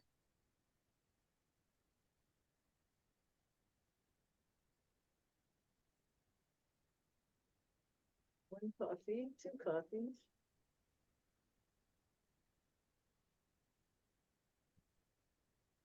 Okay, we need to push this on. Three coffees.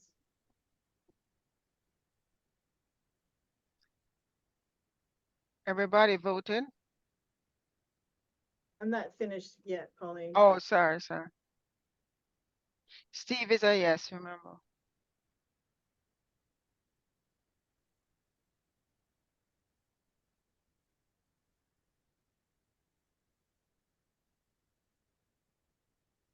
I have 11 coffees.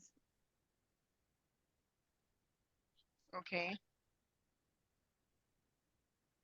11 coffees and 3 yes. Okay. Is that for the cooking and gardening? I'm sorry, I got sidetracked. Yes. Okay, thank you. BPTA council is a coffee. Okay, and then the other one. I just want to ask, I would think that the hesitation is we don't understand the big picture of where all the funding streams are for gardening. Yeah, we will bring that back to the next meeting. So it's a coffee. We're not moving it forward to the board at this time then, right? Correct. So let's see, the other one was the presentation for district staff CEC for 24-25. Can we clear your screens and then let's vote on that one?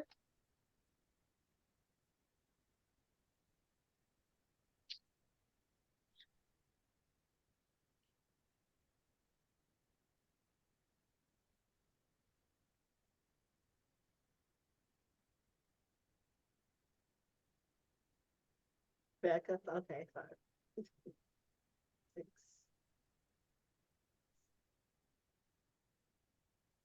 Dan.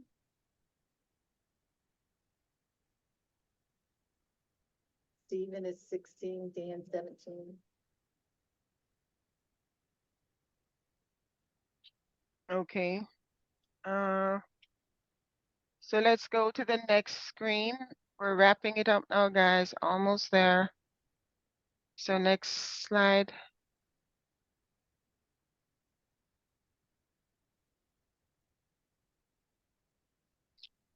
Have we moved on to the? Yes, to the next slide.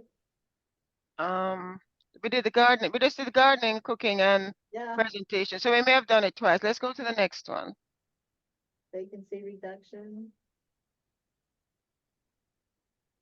Oh, okay. All right. Sorry. So the vacancy reduction, let's vote on that. That was unanimous when we voted on the 27th.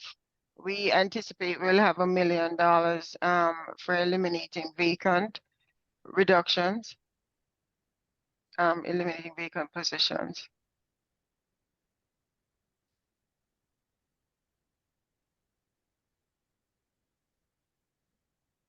Okay.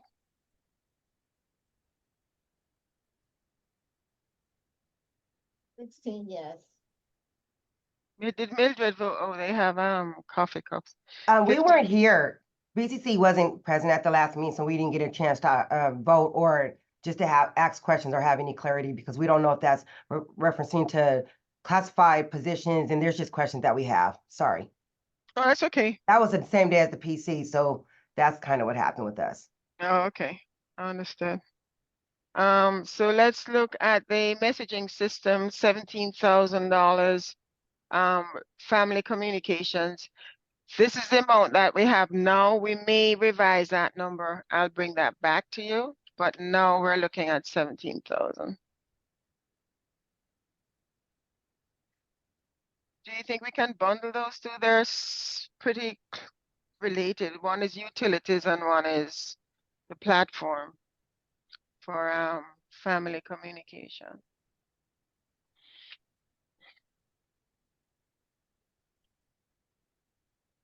Lindsay, is okay to bundle. So let's bundle those unless I get. Dan?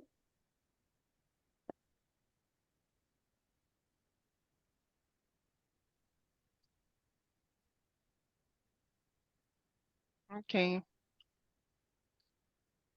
That's unanimous. that's unanimous. Oh, great. All right. So let's go to the next slide. This just has a summary of what we have talked about. We'll be moving forward based on our vote this evening.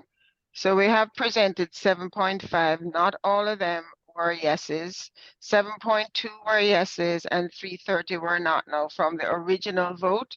And now we're going to determine what we're going to be moving forward to the board for their consideration. So let's go to the next slide, Viv. So this kind of brings us to the end of our meeting today. We should actually look at the next meeting. So I think if we scroll down, Vivian, we'll find. So we're going to give the board an update based on our voting. We're then bringing back phase 3 preliminary proposals for budget reductions and looking at other budget reductions and possibilities. And we'll also be revisiting the programs that we talked about and bringing back information based on our discussion. Next slide, Viv. Frank has his hand up. Okay. Yes, Now Frank? go ahead and continue. Go ahead and continue. I have a question before the meeting's over though, please. Okay. So the next meeting we're going to have is April 24th. We'll be taking the proposals to the board meeting. I think their meeting is the 17th. So we'll be getting this kind of analyzed and taken to the board on the 17th. And then our next meeting is the 24th. And of course, I know people will be reaching out to Vivian for public comments that didn't get a chance to be heard. And on the 24th, our meeting will be 4 to 6. So I think we had a lot of robust conversation and thank everybody for their input. And Frank, you had a question. Yeah, it kind of leads right into my question. So during public comment, it was stated or was asked for member or public commenters to email their comments to the board. Can we, as SBAC members, to SBAC, SBAC, not to the right, board. right. Can we as SBAC members have access to the comments that are emailed to the SBAC? Like, I'm just throwing it out there, maybe in an Excel file or something. Some way so we can read them. That's all. Yeah, it will be posted. So you guys have Thank you. access to all our documentation. So our superintendent had to jump off, guys, but thanks a lot. It was a really good program discussion. I had a question too, sorry. I have It one was, quick question too. Go ahead, Vicky. yeah, mine is similar to Frank's. We spent 35 minutes on public comment today, and I'm not saying it's not important, but as far as I understand, the Liberated Ethnic Studies contract was not even on our list of contracts that SBAC provided. So I'm not even sure that we're spending general funds on that. So at the next meeting, can we get clarification on whether or not there is even a contract in question, and if there is, why it isn't on the list we received, and then perhaps limit public comment to 10 minutes and then ask people who didn't get a chance to email, because I think we would have not had to rush through this meeting or went over by 20 minutes if we had only a 10-minute public comment. Right, I think the ethnic studies, I think the general fund is paying for it now.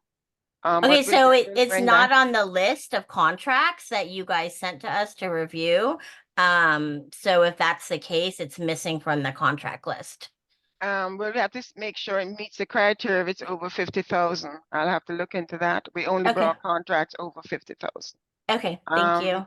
Mildred and then Nicole. Just real quickly, I'm not sure if, I think that the 24th is the same day as the PC, and I'm not sure if Frank and I will be able to be there. Is it possible that if we're not able to be there and we're not able to vote, that we can have other exec board members vote for us? Like, for example, Yazid is on SBAC, and he should be able to vote for one of us, Shauna, and then hopefully Jocelyn to be present. Is Yeah, that okay?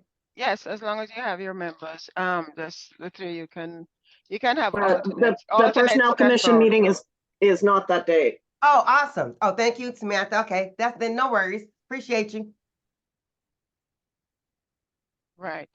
So Nicole? Vicky, I'll look into the contract and bring that back, because there was a lot of discussion on that in public comment. Nicole? Great, thank you. Mine is similar, just in the sense that as part of the homework, there were a bunch of questions in the SBAC interactive note taker. And so just wanted to know when, make sure that at the next meeting, at least we can cover that. And that one of the questions I had, which was, I believe, from our BSEP meeting, that more than 50,000 was coming from the general fund deliberated ethnic studies. So we'd love to see it out on the list and understand that. Right. And I know there are some other questions there. So if we can go through that question list at the Right. I next know meeting. at one point we did a static list at a particular point in time. So if it was transferred to the general fund after that point, we can look at that at that point. So, all right. Anything else, guys? 110,000. Thanks, Rebecca. So Good night, we'll bring it everyone. back to the next one. So thanks a lot, guys. Thanks for your participation, and we will see you at the next meeting. Okay? Bye. Thank you.